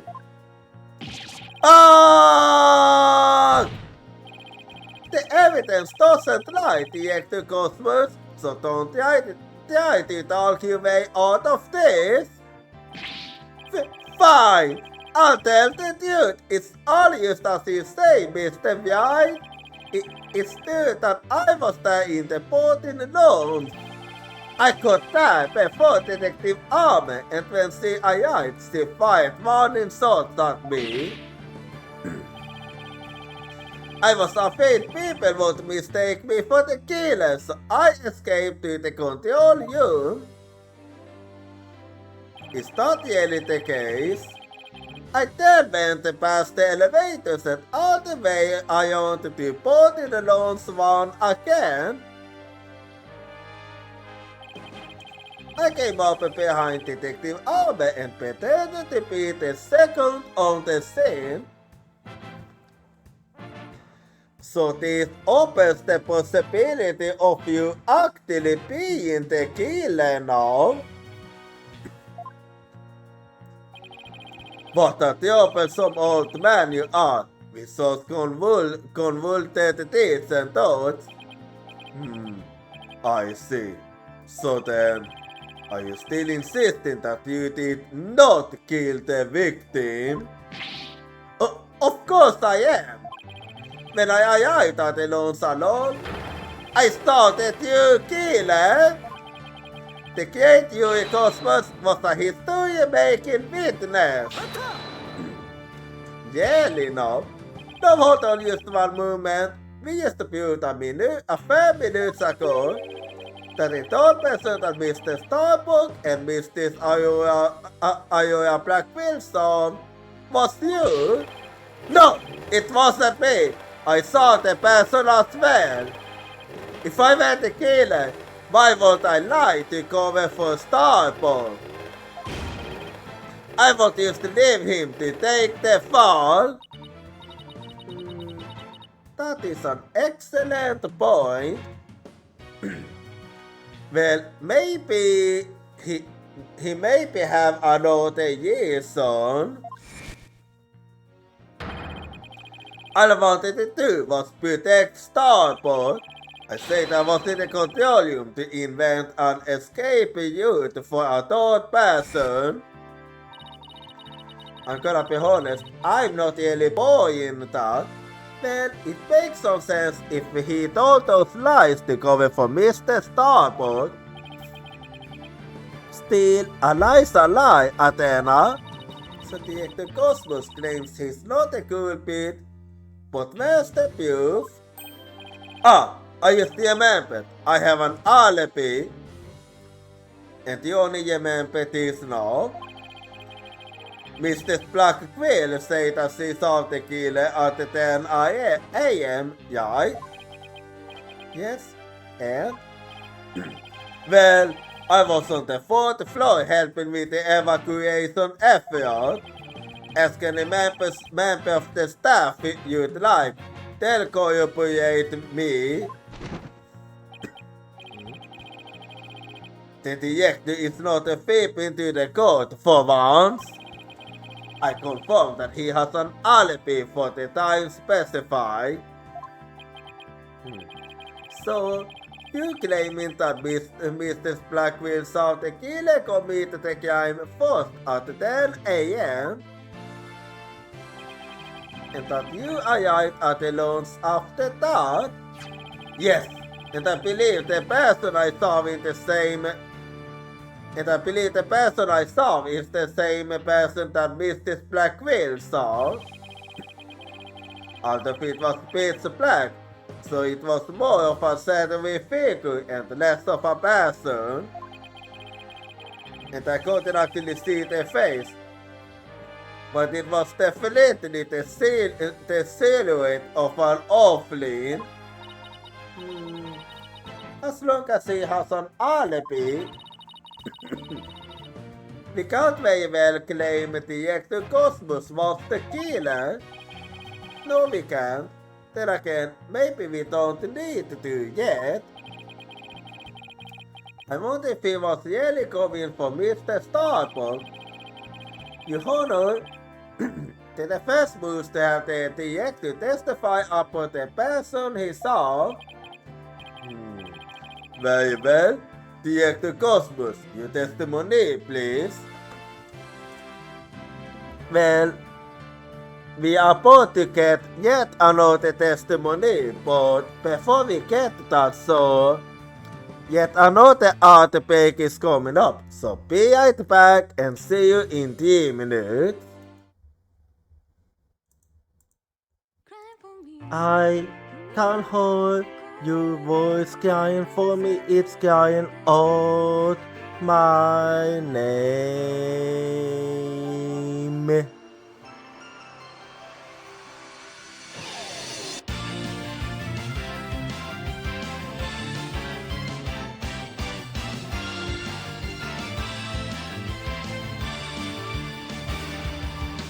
I was acting tough by saying that I don't team because it's scary to lose my team.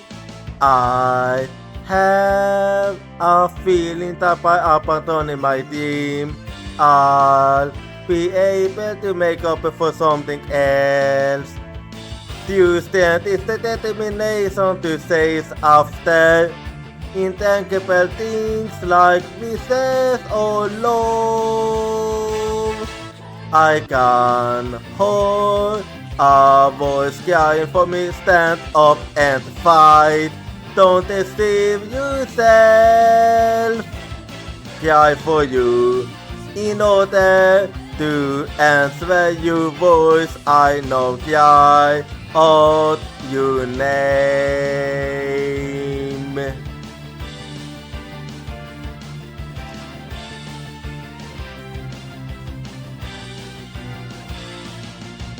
I placed my lake of self-confidence with kindness.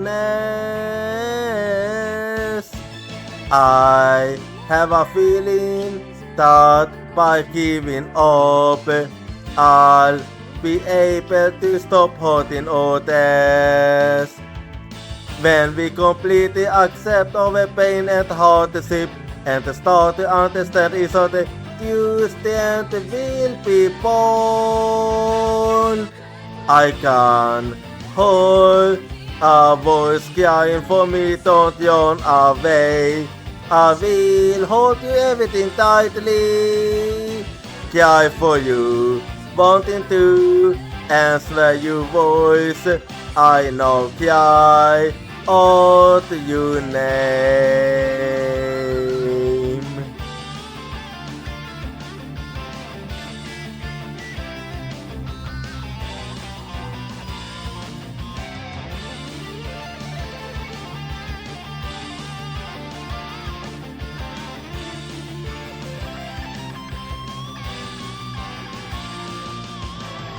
Let's never forget the fact that we can't be healed by overwhelmed of contact and sadness.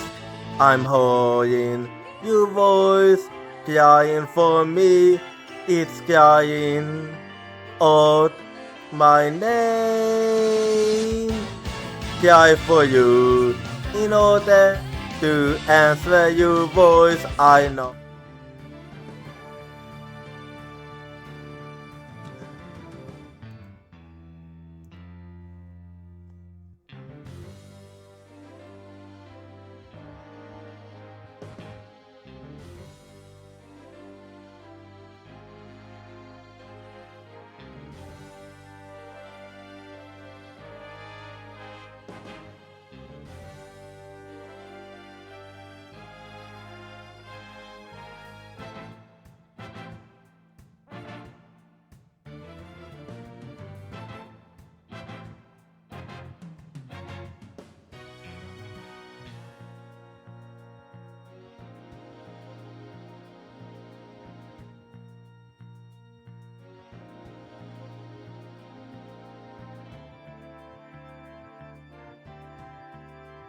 Alrighty, I'm back now.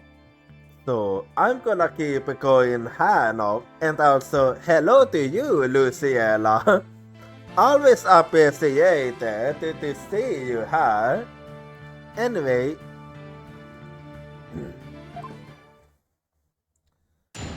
well, what lie are you gonna tell this time, Director? What I yearly witnessed as a deity entity launched that you killer inside to fight a gun at me. I hide to avoid getting shot, but when I tried to get another look, they had vanished into thin air. I was not elevated side though, and well, they launched past one door, and the control door should have been shot tied to the killer. So there was only one, they could only have taken the shot and exit in other words. So you were shot at by the killer as well, and then they disappeared? Yes, though luckily no harm came to my glorious body. Unfortunately, the bullet hit Terran's oxygen tank. I know because I heard a bang that must have been the sound of the tank being ruptured.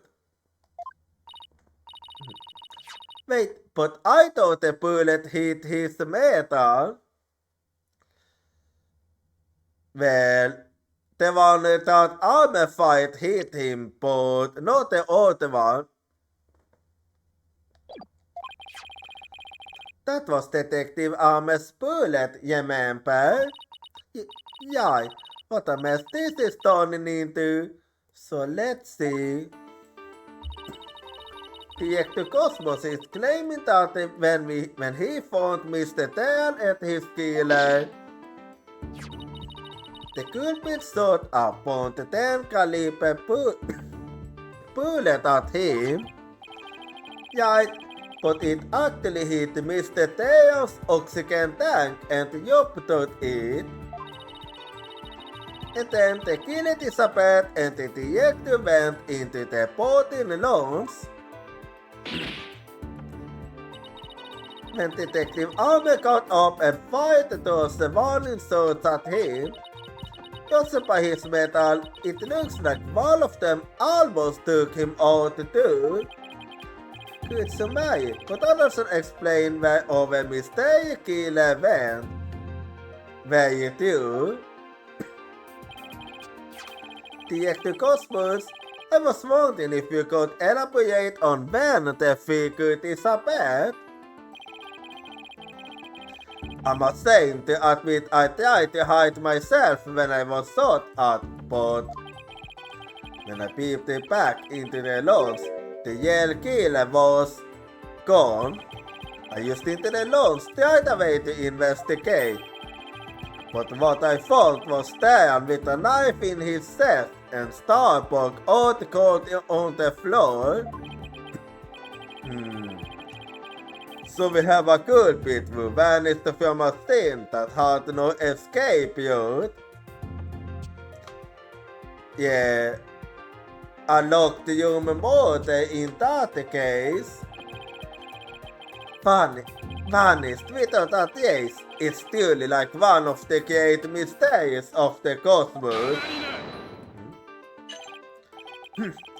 A little of the aces indeed, but I didn't know how a flipping list such as you can be lauded as great. A great man is always misunderstood in his own time, but he must remain true to himself, even if those around him don't understand. It's not like I don't understand, but you say that you do to yourself when you keep on lying.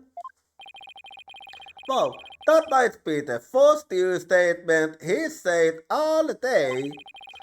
But how do you suppose this person managed to vanish so suddenly? Simple, because it was Space Boy himself. When he was spotted by the detective and Aya, he quickly feigned unconsciousness. That would certainly take out the mystery out of the idea of a vanishing culprit. I want to raise an objection, but I don't have any counter evidence. Detective Cosmos, when you saw this person, did you also see Mr. Starbuck on the floor? No, because it was as dark as a black hole in there. I didn't see Starbuck until the other person vanished and I entered the room. That wasn't exactly helpful. Yeah. I'm prepared to accept this surrender, right, Tono? And you won't get it. I can't find any holes in this testimony, but I can't give up. Mr. White, why don't you let me help? Go ahead. Huh? Well, the detective was giving his testimony. I detected a cacophony of discord. Which means he's hiding his true feelings from us, huh? This just might help us to find out what happened to our vanished killer. That be great, Athena. Let's see what you can do with him. You got it, boss. I wouldn't want to miss this chance to dwell into our creative mind. You, Cosmos, prepare to hand over the secrets of your heart to me. Well, here we go then.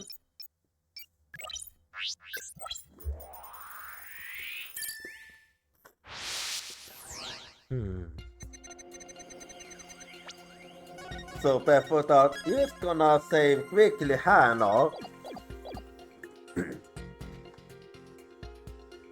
As I try to enter the lungs. Did you kill the inside fired a gun at me? Yeah, all these emotions actually make sense here. I hide to avoid getting shot. But when I tried to get another look, they had vanished into thin air. I was not elevated side the door. And well, the lone spot round the door. Okay, that was interesting.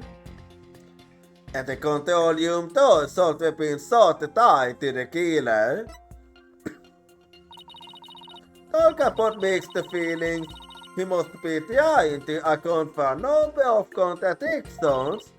Is that right? Maybe this time we should use to look for contradictory emotions. We should also look for emotions that should be there but aren't. Oh, I see what you're getting at. I guess it's gonna be a surprise that this mind is a convoluted place too. He must have felt very shaken and distressed at the time. Let's focus on the fluctuations in his emotions and see what we can uncover. Well, here we go then. Well, in that case, there was something.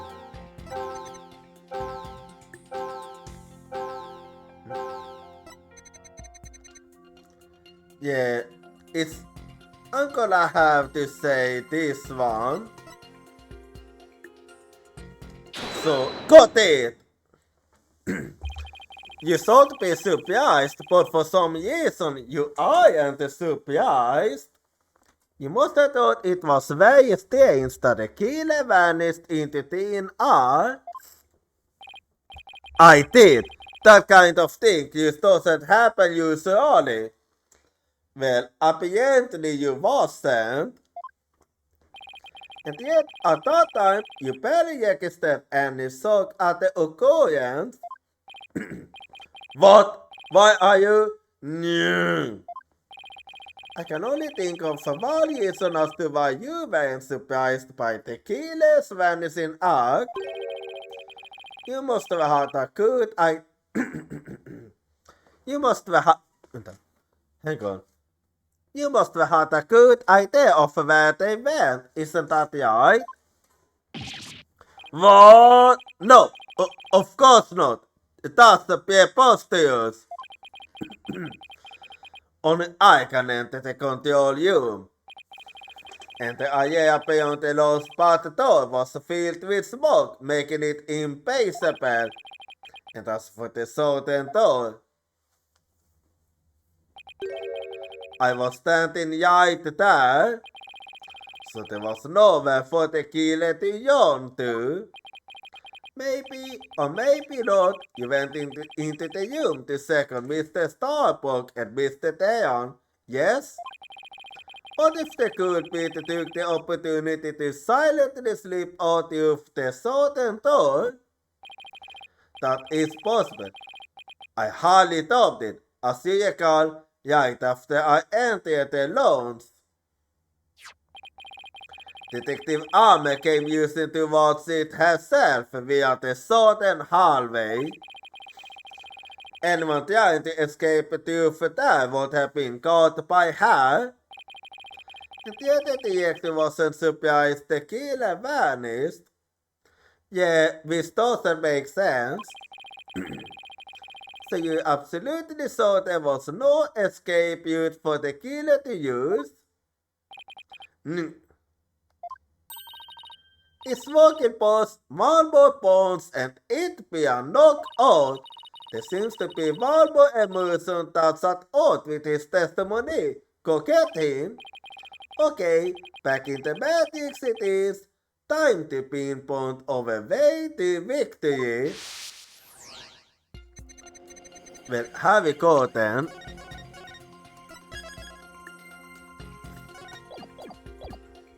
As I try to enter the lawns, the two killer inside fired a gun at me.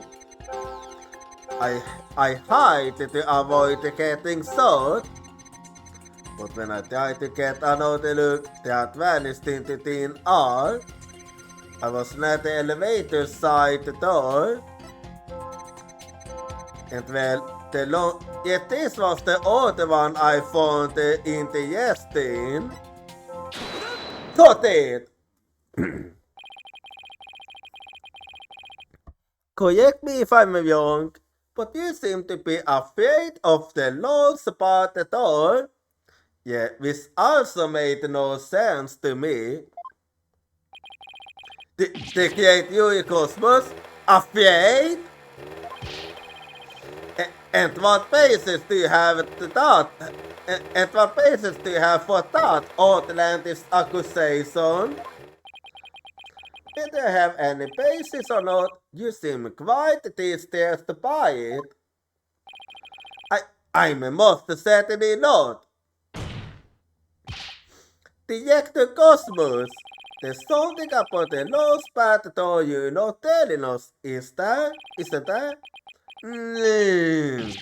God! Wow, he's speechless. It looks like he hit a nail on the head, boss. So there is something about the door. I'll just input those two pieces of data and yes, just what I wanted to say. Alright.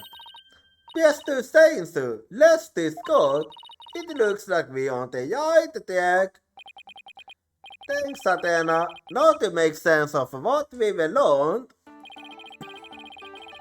The Cosmos wasn't surprised that the culprit suddenly vanished from the lawns, which points to the possibility that he never where the killer had escaped to.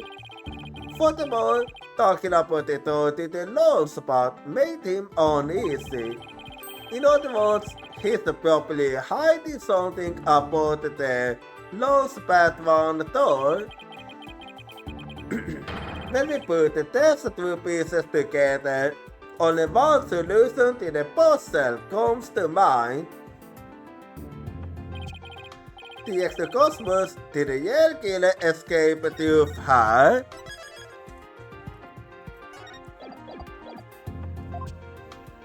Yeah, most likely he escaped to the lone spot, so take that!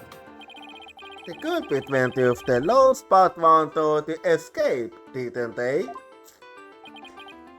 Yes, I mean no. Disaster to the starboard, we're going to crash into an asteroid.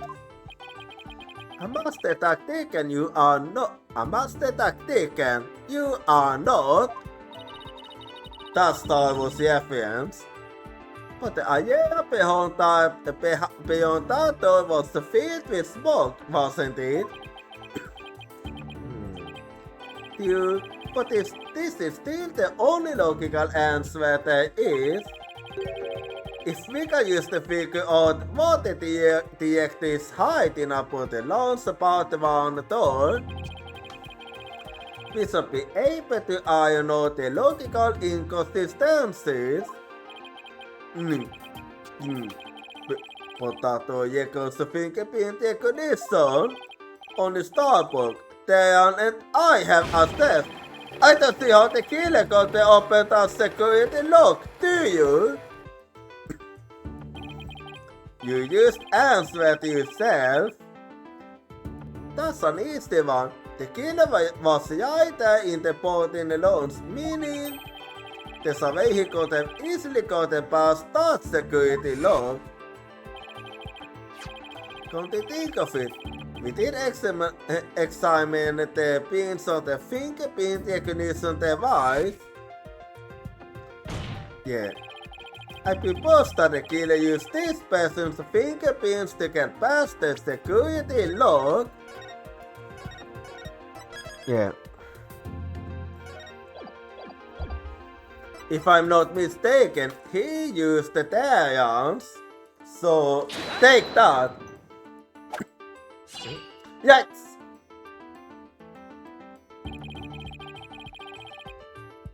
Oh. I missed the amendment in that case.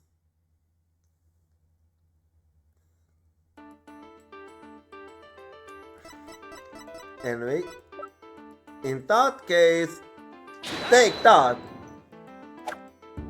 Oh.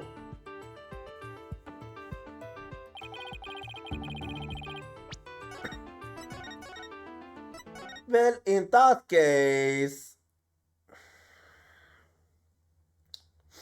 then that only leaves a Starbucks. So, take that. The dots.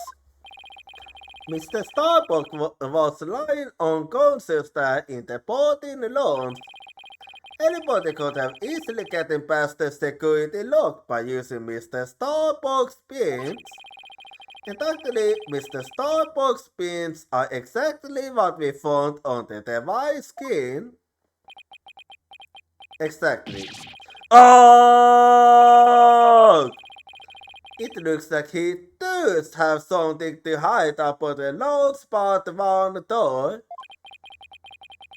And I'm betting it's got something to do with the culprit's escape route, but I don't have enough information to see the whole picture yet. That is true. You know, something used to go to me. I'm listening. Would you like to hear it? Huh? Oh yes, by all means. There's a security camera in Portin Loans 1. Yikes.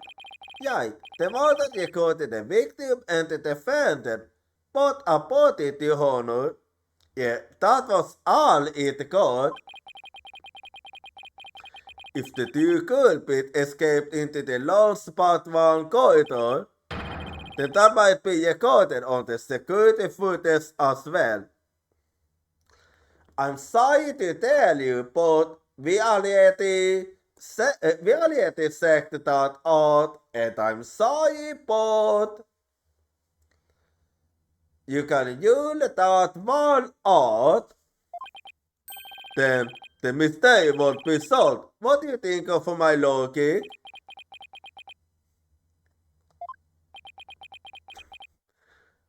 Yeah, I mean, it would have been solved long ago if it was that simple. I hope you didn't strain your faculties too much for that, your baldness. I beg your pardon. Look, if we play the security footage beyond this point... Oh my, the footage goes off! Exactly! I already tried that. The camera was running on backup power, but apparently the power cables were damaged. Most likely by the after effects of the explosion. There's no footage after this, be it of criminals or space aliens. And I thought it was such a good idea too. Just because you can't decide it's what's in front of you, it doesn't mean you should try to solve off too much. Can't pop baldness. Okay, that's actually quite a savage. Mr. Cutter Blackwill, how did you know about my can't shield? You gotta be fucking me. It was actually you?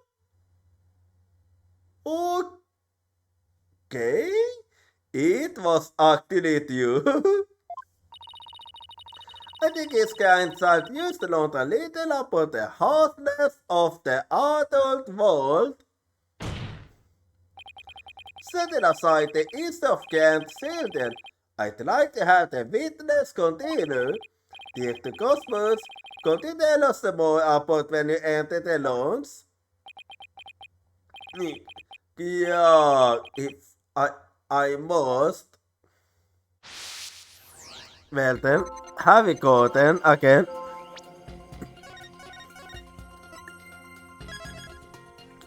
Well, let's see now here. I hide. I hide to avoid getting sold. After the killer vanished, I went into the lounge. Leaving for okay. But that's when Detective Arme appeared from the elevator side door. And then the detective saw that me. So you see, the killer could only escape to the lounge bottom, right? I see. What do you think about the Ectocosmos emotional responses, Athena? Actually, my cat is really sick, you know. And what does that have to do with anything?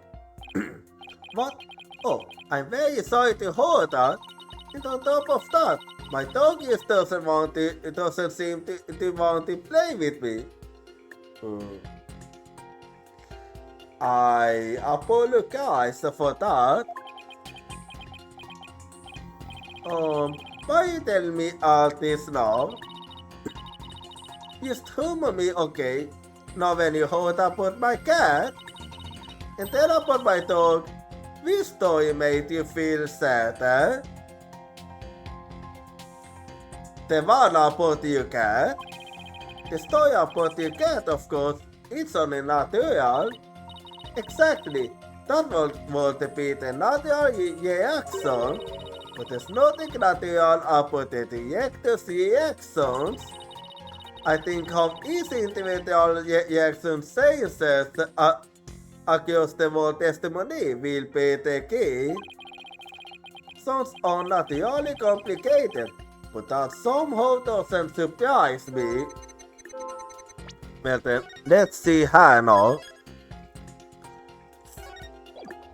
In that case, so I had to think like that.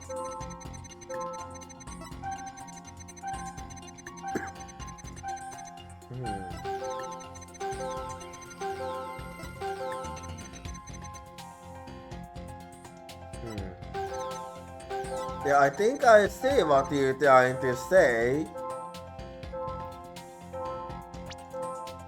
Well, it's most likely this one because it is feel a bit off. So, they got it! Am I right? No, if you put it that way, it doesn't make sense.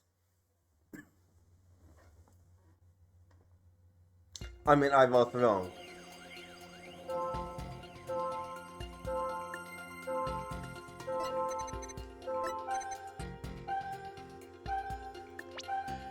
Actually, why are you even surprised now that I think about it?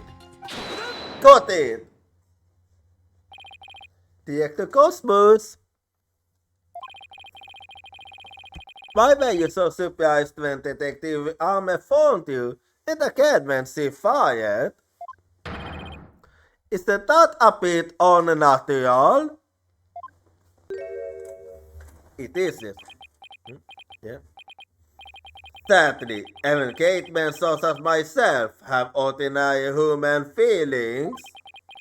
of a boat is upon by the forces of gravity and emotion, even a great man such as myself experiences surprise on occasion. Okay. Yes, I'm sure you do. But my real point is not the fact that you were surprised, but rather what you were surprised by. Pardon me? But you were surprised when Detective Armer found you in the lounge. And just after that, you were of course again. And just after that, you were of course again surprised when she saw that you. But consider what you were surprised about a strange phenomenon occurs here. The Cosmos, what is strange about your surprise reaction is the fact that you were.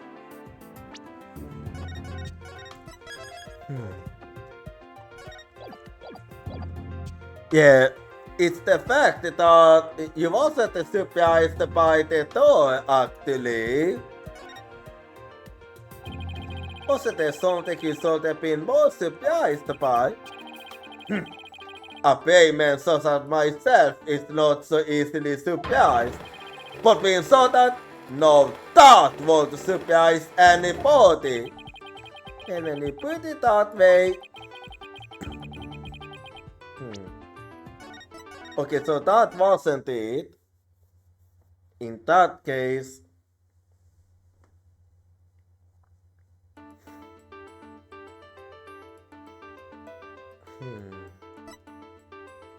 Yeah.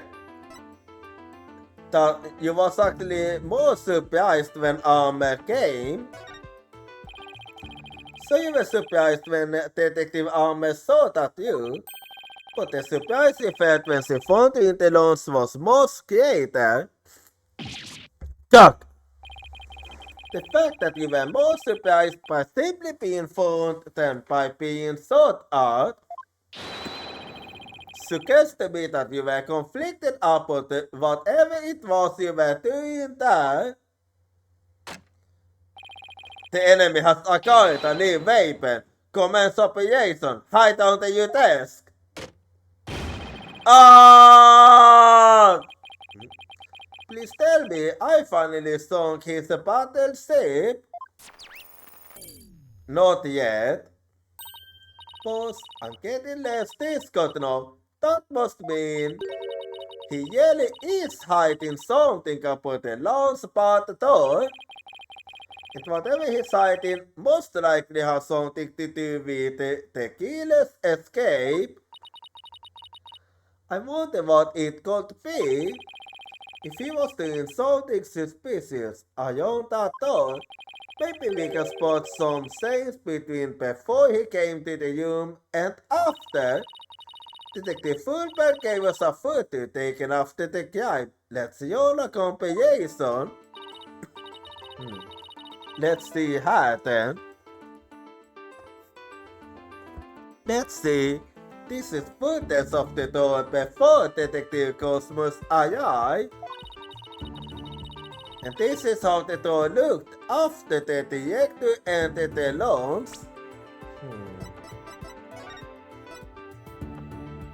I need to.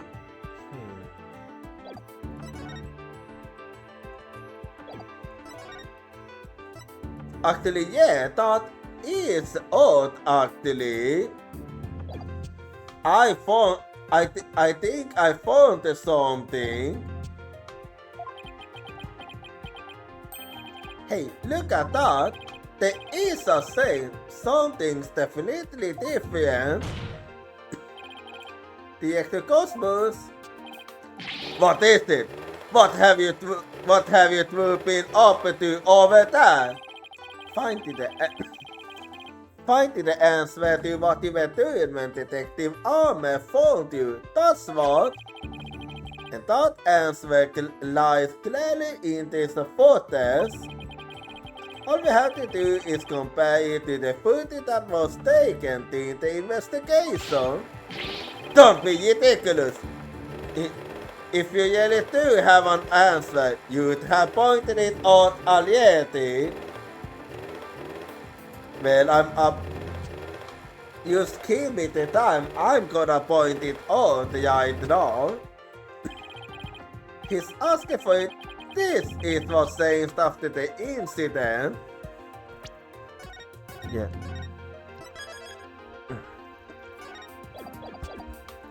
So, have we gotten? It was this one. So, take that.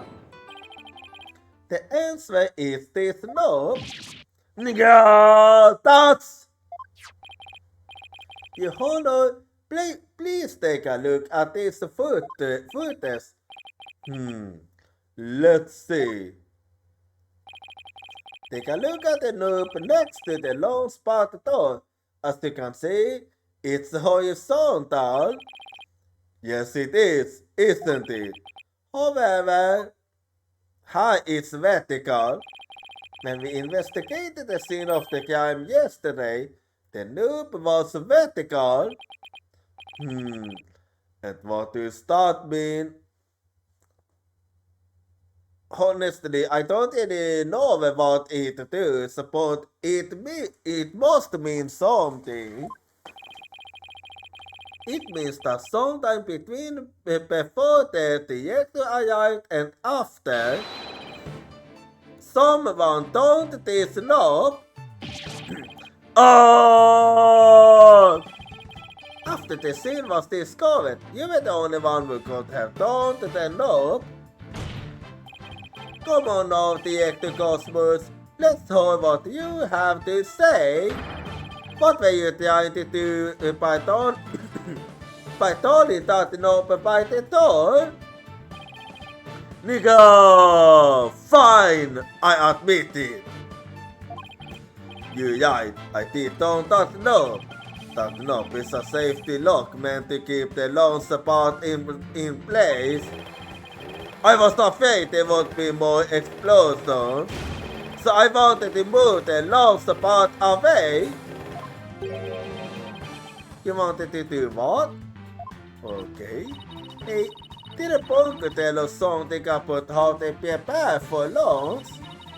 They say that once the launch parts are fully assembled, it's moved to the launch side. Yes, it did say that.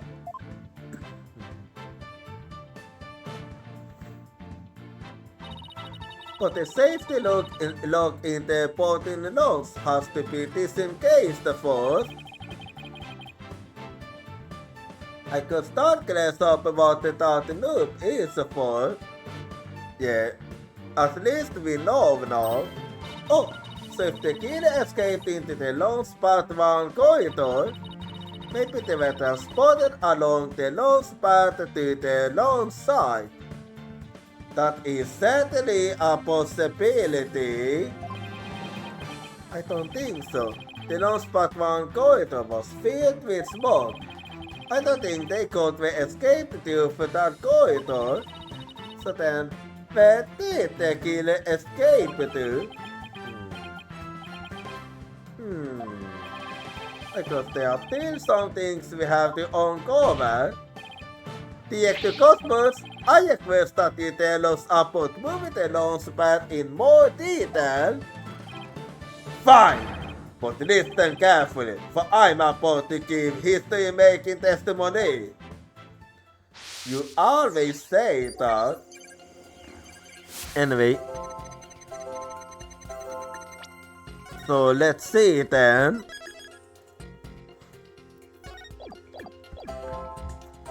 I had no choice but to disengage the safety lock. I felt there might be more explosions, so I had to cut the launch pad loose.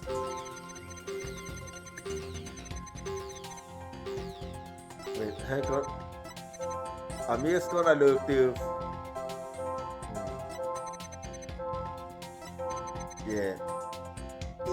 Yeah, so far it makes sense. Sorry, the only escape the killer had was to launch pad 1. Oh? but that area was a sea of smoke. Confronted, where enough could they have gone? Well, I'm gonna have to think about it. The director seems delving into a corner now. I can tell he's having a hard time hiding his true feelings. Just one final burst then. His attempts to conceal the truth ought to be all that hard for us to break through. If we keep at it calmly, I'm sure we'll cross the finish line.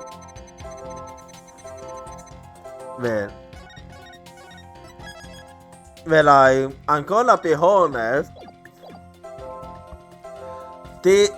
For him to be happy actually doesn't make sense for me, so got it! I had no choice but to disengage the safety lock. He said happily.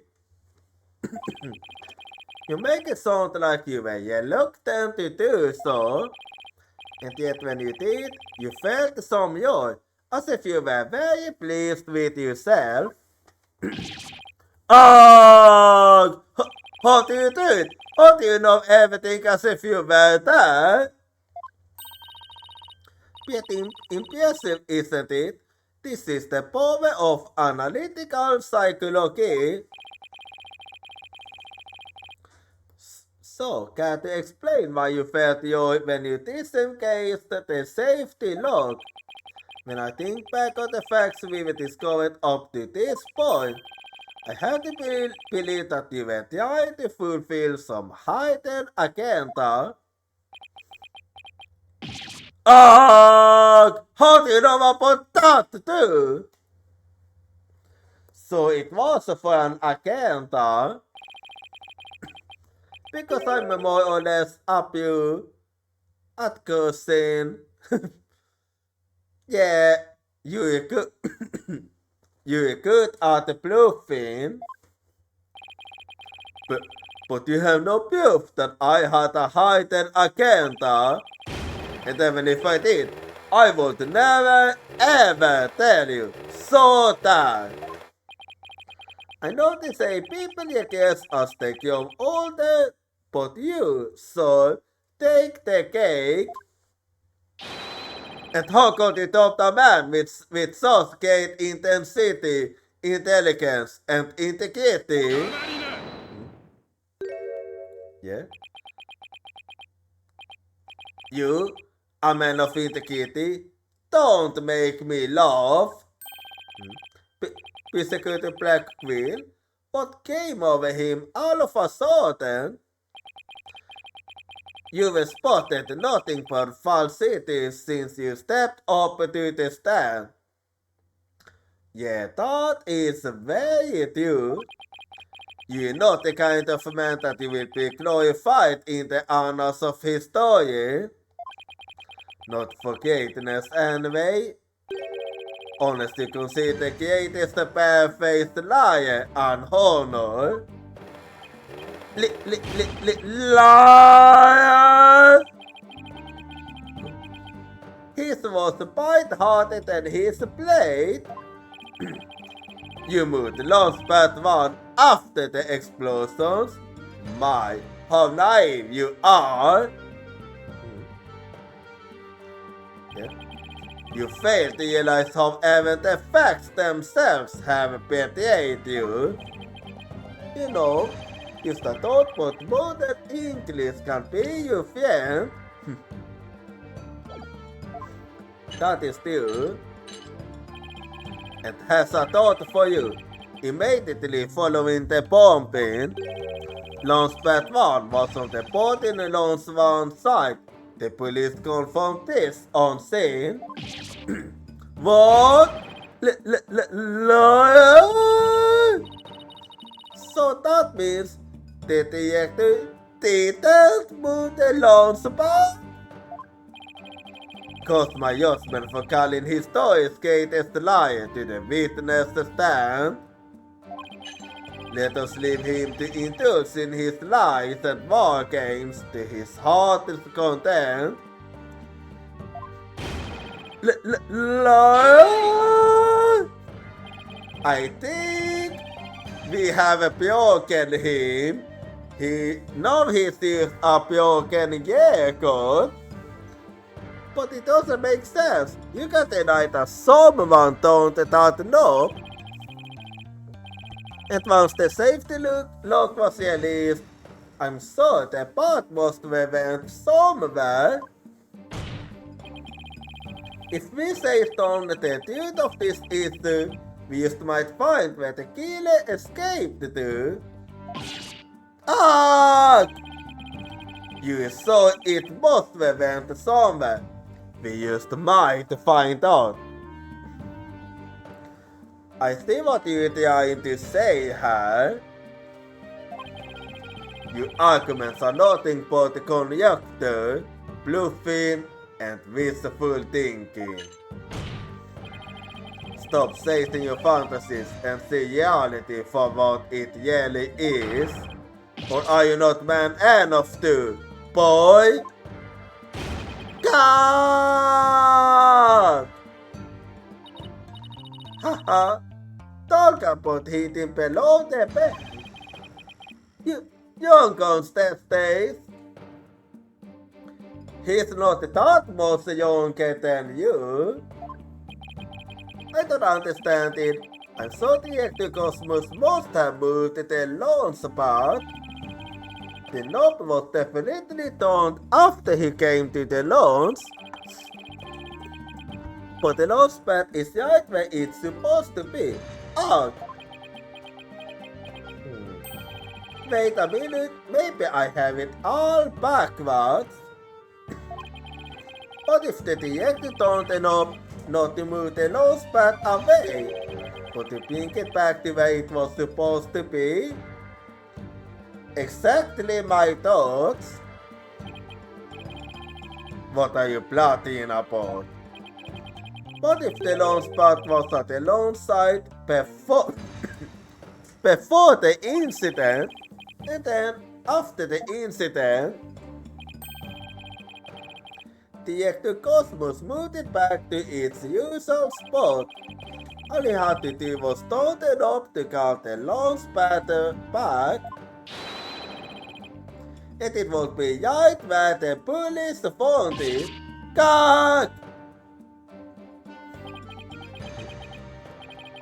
Ah.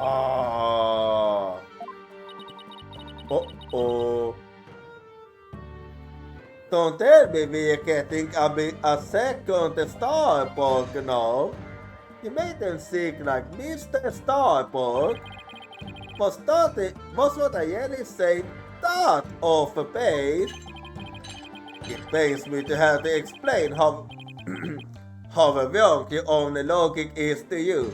However, our great denier turned it up only after he discovered the crime scene. Indeed, the path existed beyond the launch when our Astro Wonders made the escape. A fact that has been recorded for posterity on filmless film. Alright, so to reiterate, stop chasing your fantasies and see reality for what it really is, boy. Get a grip, Mr. Right, and focus. We know the launch pad must have been moved, but our deductions and the actual facts of the case are in direct contradiction to each other. Well, maybe the two astronauts never actually boarded the rocket. That is a possibility, yes. This footage could be fake, taken with body purpose after the incident or something. I don't believe that's the case. On second thought, that's too far-fetched, even for me. Well, I'm glad that you saw it too, because I was just like, that makes no fucking sense. never actually ported a yoke. Hey, wait a minute. Maybe, used maybe. Oh, okay. Physical the Blackbeard, what if I told you the two astronauts never set foot inside the launch part a year, but instead went into another place? And what if when the director moved the launch pad one part, it was not from the launch side, but from another place? What would you say then? Could the existential pull, or I'll cut you? Mr. White, you will explain yourself at once. I know I'm right, it was all the other way around from the beginning. Very well, Your Honor, let me explain. The Cosmos reason for moving Launch Pad 1 was...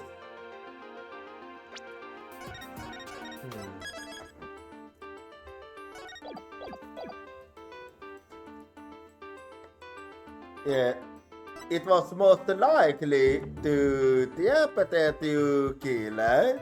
No, that makes no sense. But to switch it with another place makes more sense, huh? Because he wanted to switch it with some other place. I'm sorry, but did you say switch it? But what could he possibly have switched the launch pad with? I already see the answer to that question. Oh, you'd be surprised, Your Honor. All it takes is a little thinking outside the box and the answer becomes clear as day. This is what was switched with launch pad 1. The Space Museum to be exact. I say to be safe. Take that! Launchpad 1 was switched with the Space Museum. In the past, the Space Museum used to be Launchpad 2. It has all the same features as Launchpad 1 and can even be moved to the launch side, meaning the Space Museum and the Launchpad 1 can also be switched with each other. You can't mean... Yes, that is exactly what I mean. The rocket the astronauts boarded was not the one in Launch Pad 1. It was the one in the Space Museum. What? Put it up! And yet, it's the honest explanation that accounts for every detail and for every detail and and yet, it's the only explanation that accounts for every detail and inconsistency.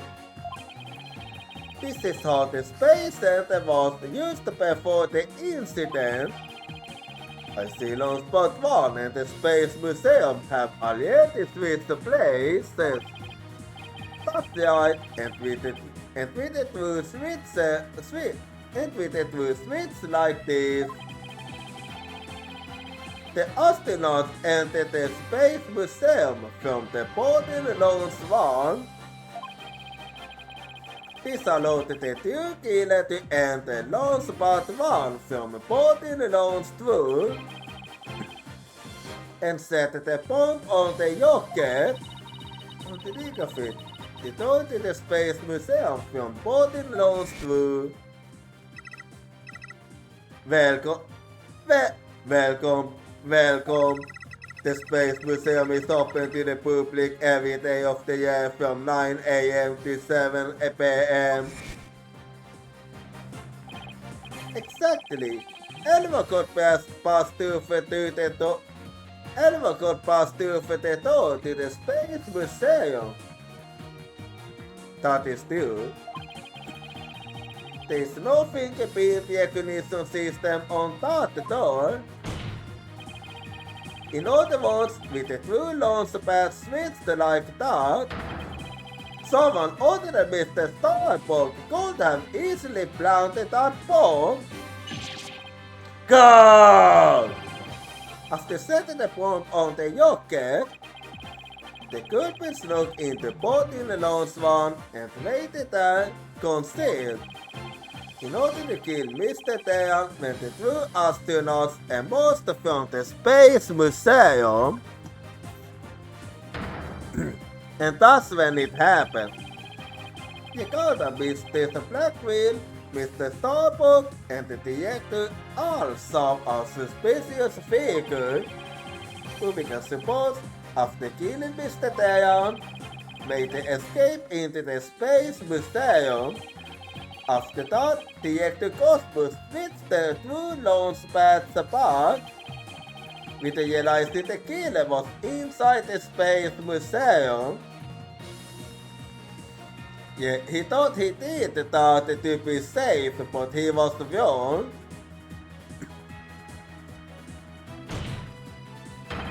The killer then left the Space Museum and made a clean getaway. Go! Right, I see you know how to handle a sword, and handle it well. Perhaps I should call you Swordmaster Blue. I'm a seasoned warrior who has got on many abused cutters. But only to compute you there, it's no better than a rusty sword. That's right! You have no proof I switched the launch spot. Somebody needs a better anger management counselor. If the launch spots really were switched, there might be a record of it somewhere. At this point, Launchpad 1 and the Space Museum were switched with each other. So the corridor beyond it also be the one that belongs to the Space Museum. Let's see. This is an image of the Launchpad 1 corridor. Let me think. Yeah. I'm observing her. Do you see anything different when we compare it to the security footage? Well,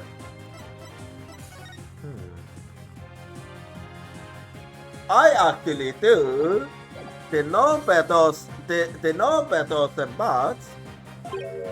Oh, that number on the floor. Well, what do you know? It looks like we have proof after all, Security Blackwell. Yeah, I saw that I found a contradiction here. But before I point it out, we having an artifact, so be right back and see you in 3 minutes. I can't hold your voice crying for me, it's crying out my name.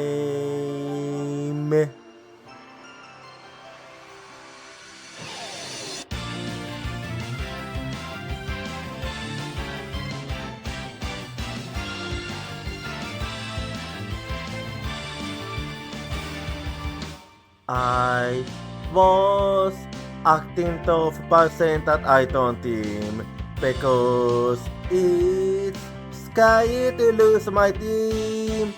I have a feeling that by abandoning my team, I'll be able to make up for something else. Tuesday is the determination to chase after intangible things like business or love. I can hold a voice crying for me, stand up and fight. Don't deceive yourself. Cry for you in order to answer your voice. I know cry out your name.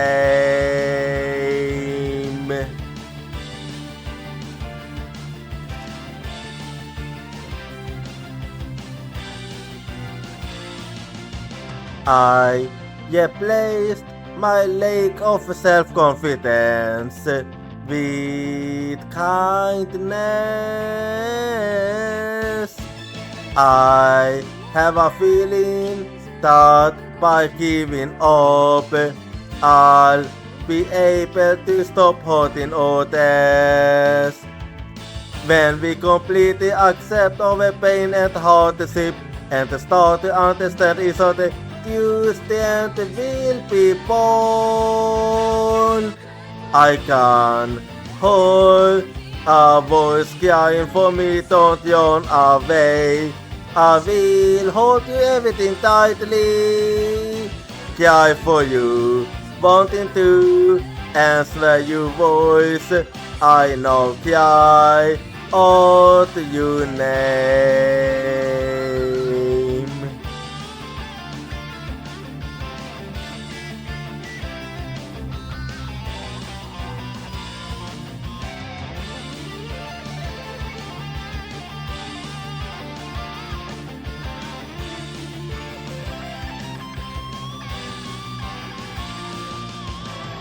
Let's never forget the fact that we can be healed by overwhelmed of contact and sadness. I'm hearing your voice crying for me. It's crying out my name. Cry for you,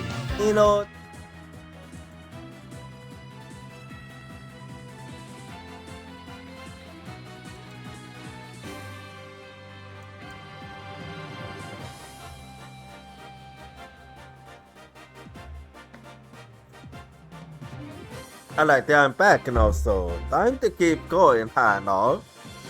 And I did manage to find the contradiction.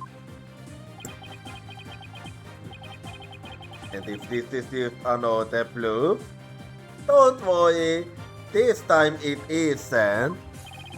Oh, don't worry, it's all right here. Getting this footage. Proof that beyond this door is the corridor to the Space Museum. Very well then, answer this for me if you would. What in this footage proves that the corridor belongs to the Space Museum?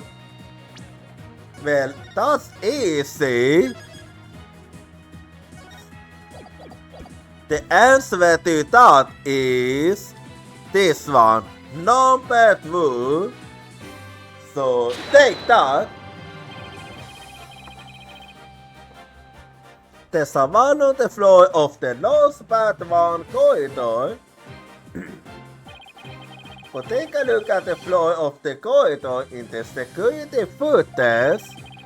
Do you see the number on the floor behind the astronaut? It doesn't look like a 1 to sit.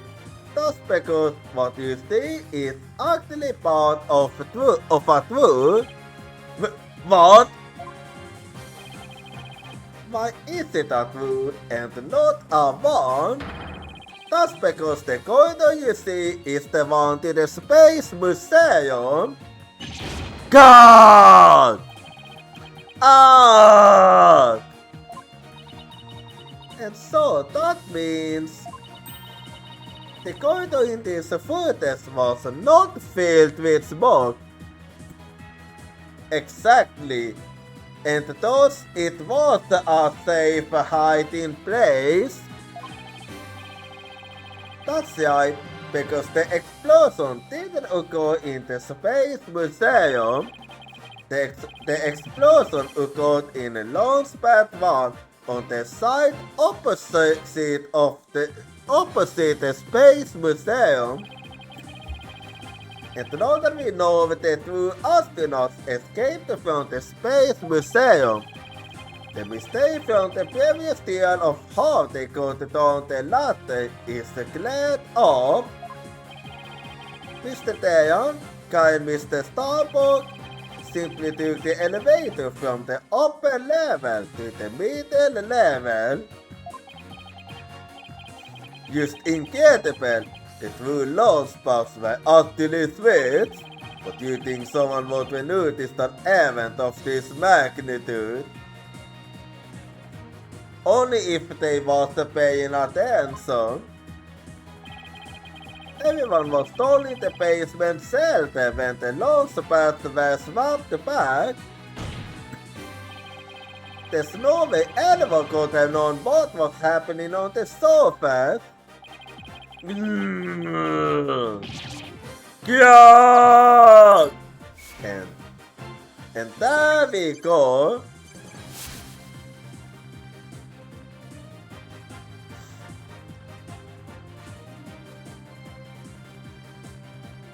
Alright. So we can finally move on.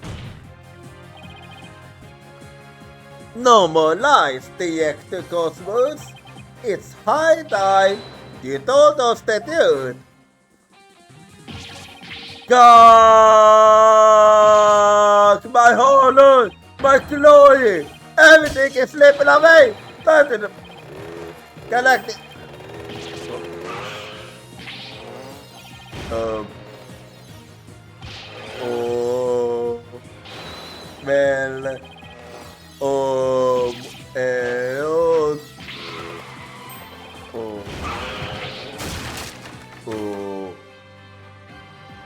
well, that just happened. Anyway, let's see. My honor, my glory, everything is slipping away. Time to deploy my ultimate weapon. Galactic Answer. Ignition. What? It's called Harvey. Ah, it won't stop. God, my stars, my glory. God, no, not that way. God,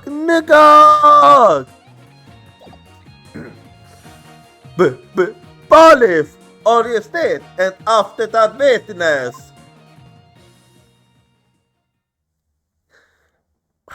Okay, I don't even know what happened there.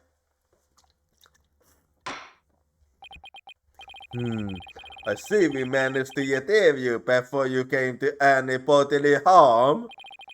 The Ectocosmos, do you admit you switched the launch pads? I admit it's you. I switched Launchpad 1 for the Space Museum. Ah, it is good to hear words I can believe for our saints. Yeah, he's completely broken. Before you do your honor, two things. First, we don't know if Mr. Dayan had pure knowledge of the switch. As for Mr. Starbuck, he was unaware of his surroundings thanks to his medication. Either way, Mr. Dayan won't realize the instant he stepped into the Space Museum that it had been switched with Launchpad 1. Dude, it is hard to miss that. So my first question is, if the Space Museum was perfectly fine, why did Mr. Dayan feel the need to put on such a dramatic display? That is a good question. As for my second question, I'd like the Ectocosmos to tell us why he switched the two launch pads to begin with. Please, I can't. I I exercise my right to remain silent. But I will say my hands were tied. Hmm? Okay, what do you mean with that? I was only doing what I could to keep my man from getting caught in that blast. Mm, mm. The director is terrified. Yeah. And I do believe he is telling the truth this time. He must have one heck of a reason for not wanting to explain why. Probably not a good time to try to pry it out of him, huh? Yeah, I think so. Excuse me, but would you mind if I picked up my stars? Without my page of Frank, I'm nothing. I don't see why not. Polly helped the director retrieve his stars. Even if he doesn't deserve them. It appears the possibility of a culprit authentic defendant has presented itself. Well, I'm gonna be honest. I believe some more investigation is needed now. Mr. Starbuck, is there anything you wish to say? I don't get it. Don't get it? What don't you get? Director, why did you do all that? From the very beginning, you never meant for the launch to go ahead, did you? You did those! Mr. Starbuck! Starbuck, my boy! I'm sorry, I can't tell you the reason why, but I had to do it to protect the Space Center. Director, will I ever get a chance to go into space again?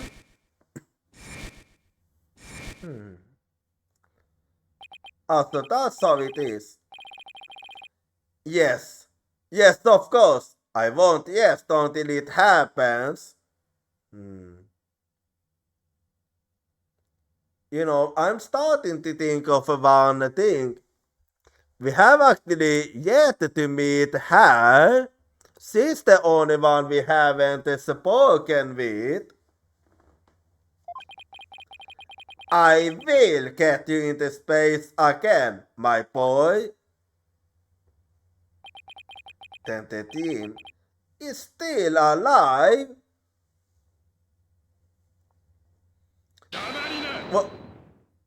What? Damn, okay, that scared me.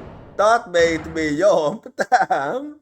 I was like, I was thinking that it was over, but he's used to like,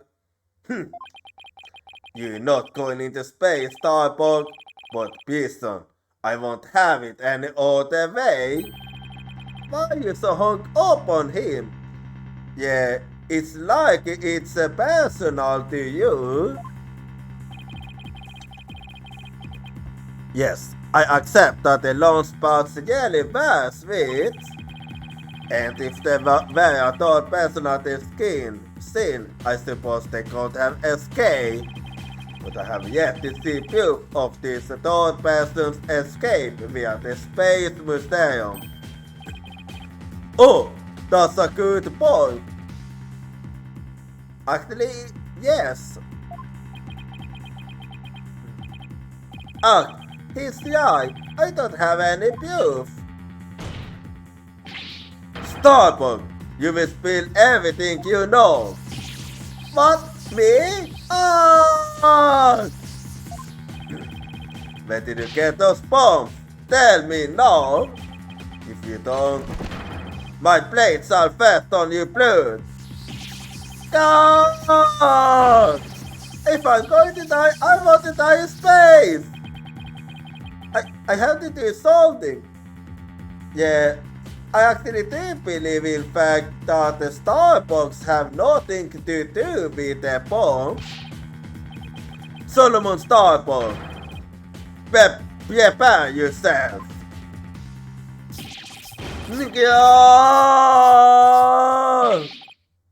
Ha ha ha ha ha! No, love, you know violence isn't the answer, you security black quill.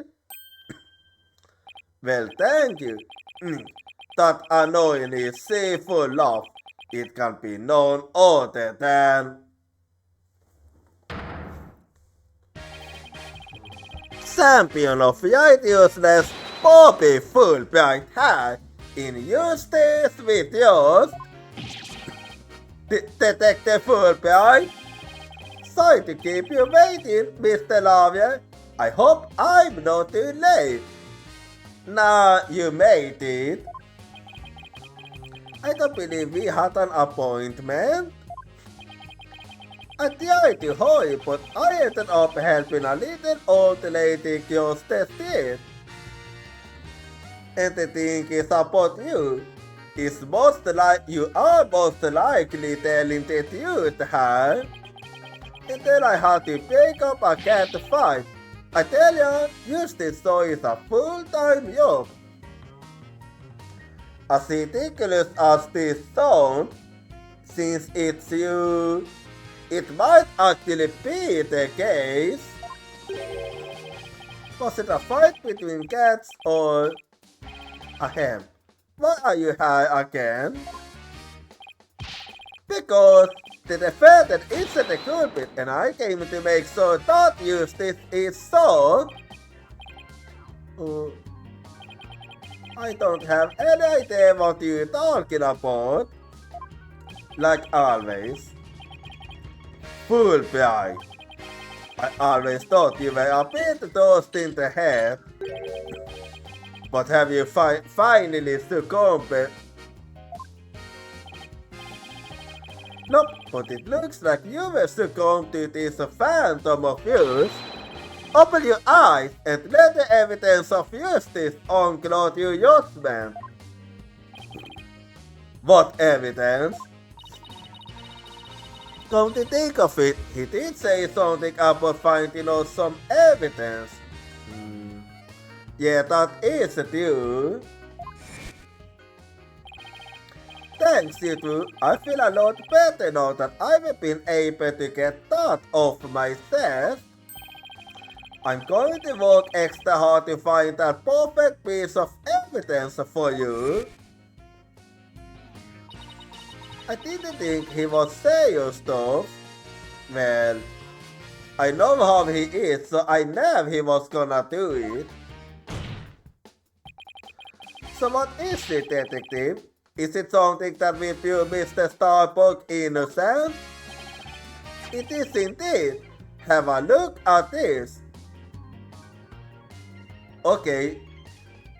Wait, is that the light that they bought the song? What's this? A lighter? That's right, a lighter thought to have been used by the culprit, no less. The Space Museum's cleaning robot picked it up. It has the victim Clayton's blood along with his killer's fingerprints on it. What? God! Well, who do the fingerprints belong to? Order! Order! Detective Fulbright, can I assume that the fingerprints don't belong to the defendant? You bet! Mr. Starbuck is totally innocent. This is it. This is just what I needed. Lighter. The lighter found on the floor of the Space Museum. The two culprits' fingerprints are on it in the victim's blood. Lighter added to the court record. Well, let's see then. Your Honor, this is decisive evidence that supports the defense earlier claim. Let's just see. Oh, no. Explain yourself, Mr. Bjark. With pleasure, Your Honor. The culvert is light and was found. Based on that, we can extrapolate that after the killer boarded Mr. Tejane, they escaped with light in hand into the Space Museum. Where they adopted, the switching of the two launch pads occurred. Then finally, the killer left the two supporting the launch crew and made the escape. Meanwhile, Mr. Starbuck was upon importing launch one after the murder, a fact that the Ectocosmos has testified to. Therefore, Mr. Starbuck could have possibly been the one to drop the lighter there. What not? But the defendant had the free reign of the area until the Ectocosmos appeared. Could he not have dropped the light? Could he not have dropped the lighter in the Space Museum during the span of time? No, I think that was impossible. You'd like that to be true, wouldn't you? But the Ectocosmos testified that right after he saw the mysterious figure with a lighter, he went into the launch and found the unconscious Mr. Starbuck.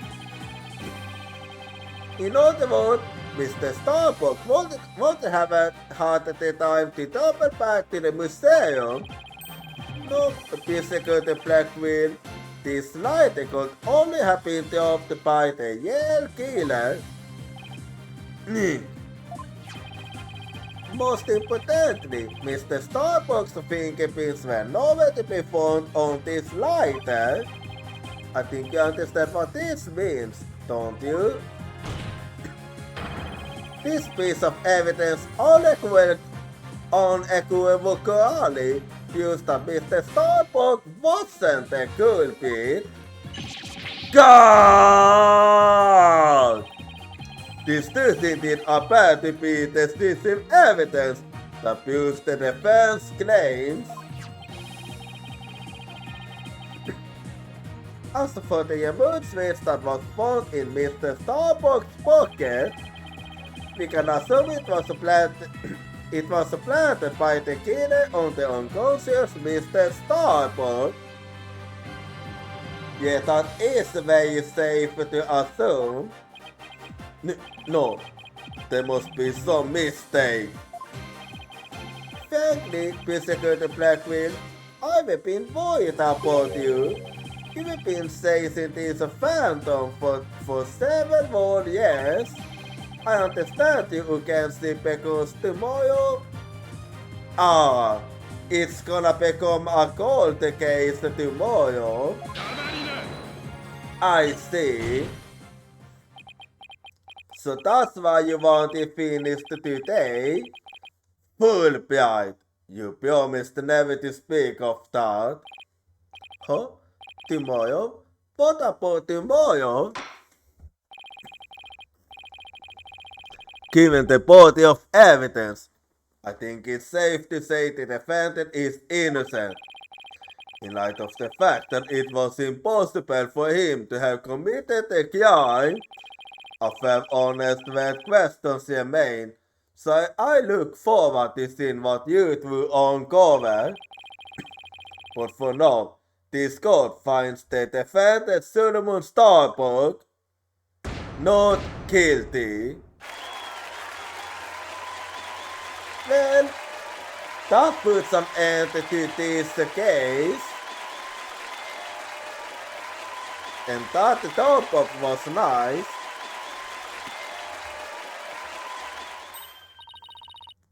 Yes, we did it, Mr. White. Looks like we pulled it off somehow. Oh, with some help from Detective Fulbright. but I still don't know if I wanna say it again since we didn't manage to actually figure out who the culprit was. That is still a question up in the air. Mr. White, Miss Sykes, thank you, and please thank Apollo for me too. You all are the best. Oh, I wish we could tell Apollo about Mr. Starbucks waiting right now. Yeah, me too. But that's going to have to wait. Now that our verdict has been used, I'd like to bring today's tale to a close. Got this at the end. Well, there we go. I kinda had a feeling. I had a feeling. I did have a feeling that Black Quill was gonna object eventually. So I'm not even surprised. It's too late to object, isn't it? It simply isn't possible. Something's wrong. Mr. Curtis Blackwell, are you dissatisfied with the verdict? Fulbright! What were the results of the fingerprint analysis for the lighter? Huh? The results?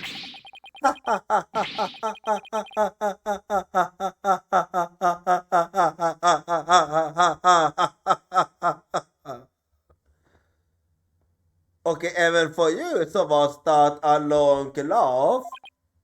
Oh, well, I was in a hurry, you see, and then there was that kind of fight, and well,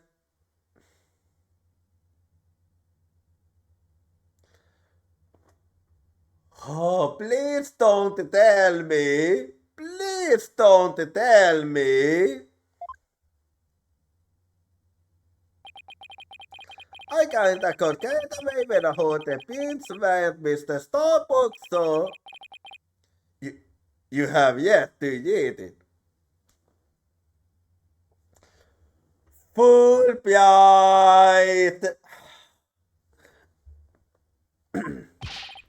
Mr. Carter Blackwell, can you eat out who the pin belongs to? Let's see that. Upon to finalizes the fingerprints were found to belong to Athena's sites. Excuse me, what? So says the report. What? No, what? What? Huh? Me? Okay, what the fuck is going on? How did it... Okay, how the fuck did it end up this way all of a sudden? What the actual fuck? Order, I say, order! Mr. Sykes, tell me you have an explanation for this. We just finished proving that his lighter could only belong to the killer. So finding you being solid can only lead us to one cave conclusion. I don't know how they got older, but I know I'm not the culprit. How the fuck did that even happen? This can't be happening. We built up our argument piece by piece, and I don't think any of our reasoning was faulty. So how could it have led to this? Later, evidence found by Detective Fulbright. It has Athena's print on it in the victim's blood. Later updated in the court record. God! What have I done? Please forgive me! I'm sorry!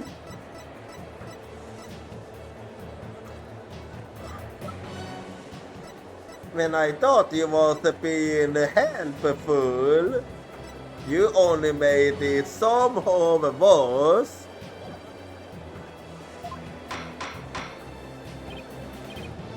Order! Order! Detective Fulbright, stop you crying! What in the world is happening here? It's like the world's gone mad. Order! Order! I will have order!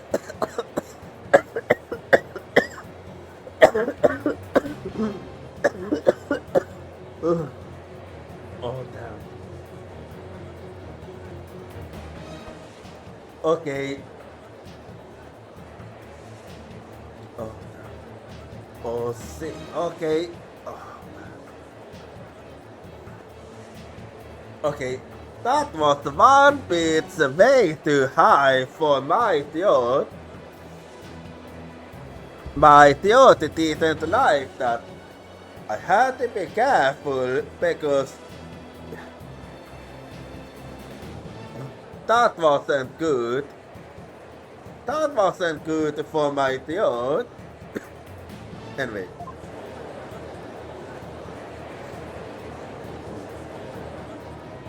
Still, what the fuck even is going on now? Confusion spilled into utter chaos.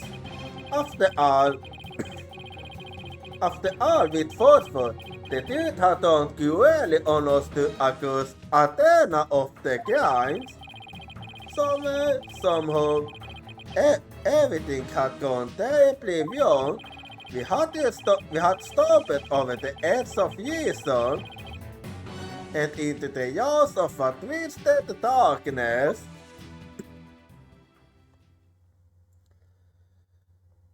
Yeah. Okay. So that's the end of this episode, I see. What a way to end this.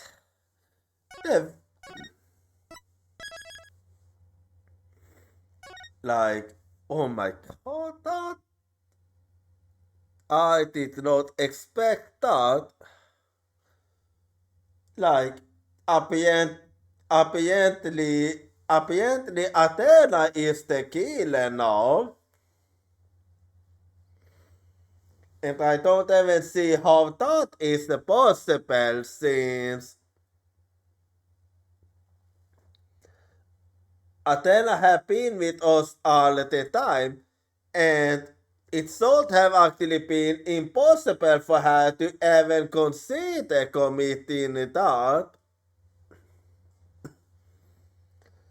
So very clearly it can't be it can't be her, but I think but the decisive evidence tells otherwise. So I don't even know anymore. Honestly, I don't even know anymore. Still.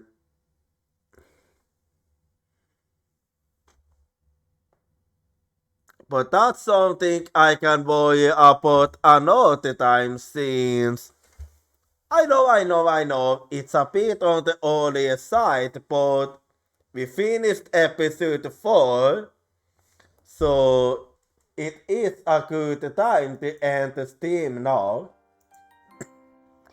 So, you skim a little bit and I'm just gonna close the game quickly here. Sorry, not sorry. There we go.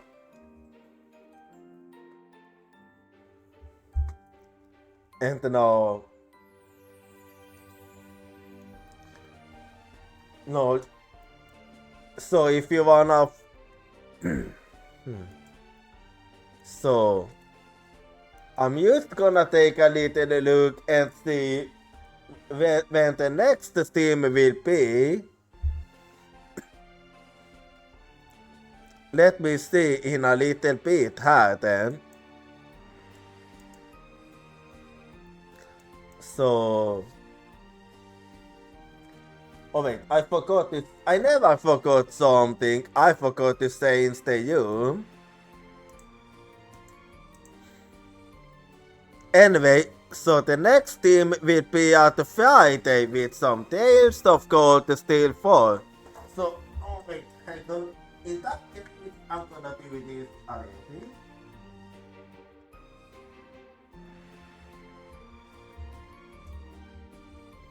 Alright. There we go. And now, so if you wanna follow me at the social, here you go.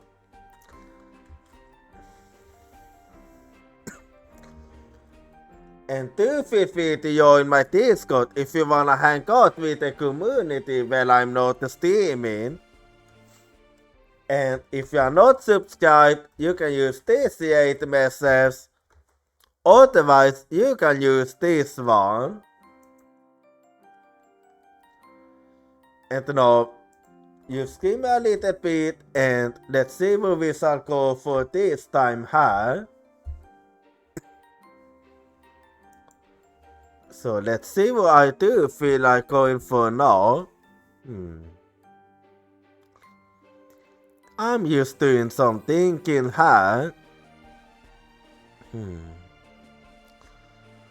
So who do I actually feel like going for this time?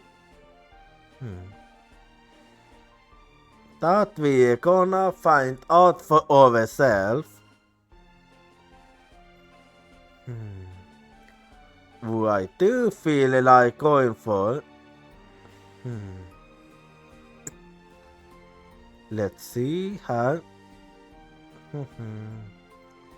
Who do I actually feel like going for?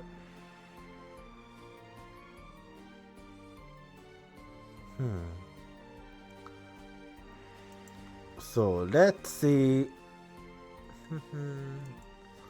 Let's see as I'm trying to make my decision here. Well, let's just see here. Who do I feel like going for her? We shall see.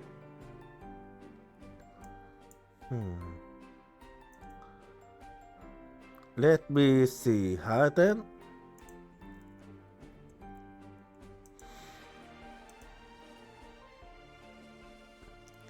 Alright. So I do believe I have decided who I want to go for this time. So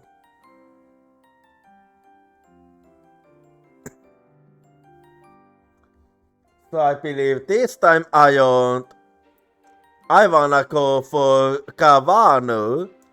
And I'll be seeing you all next time. Good night, Uyatsumi.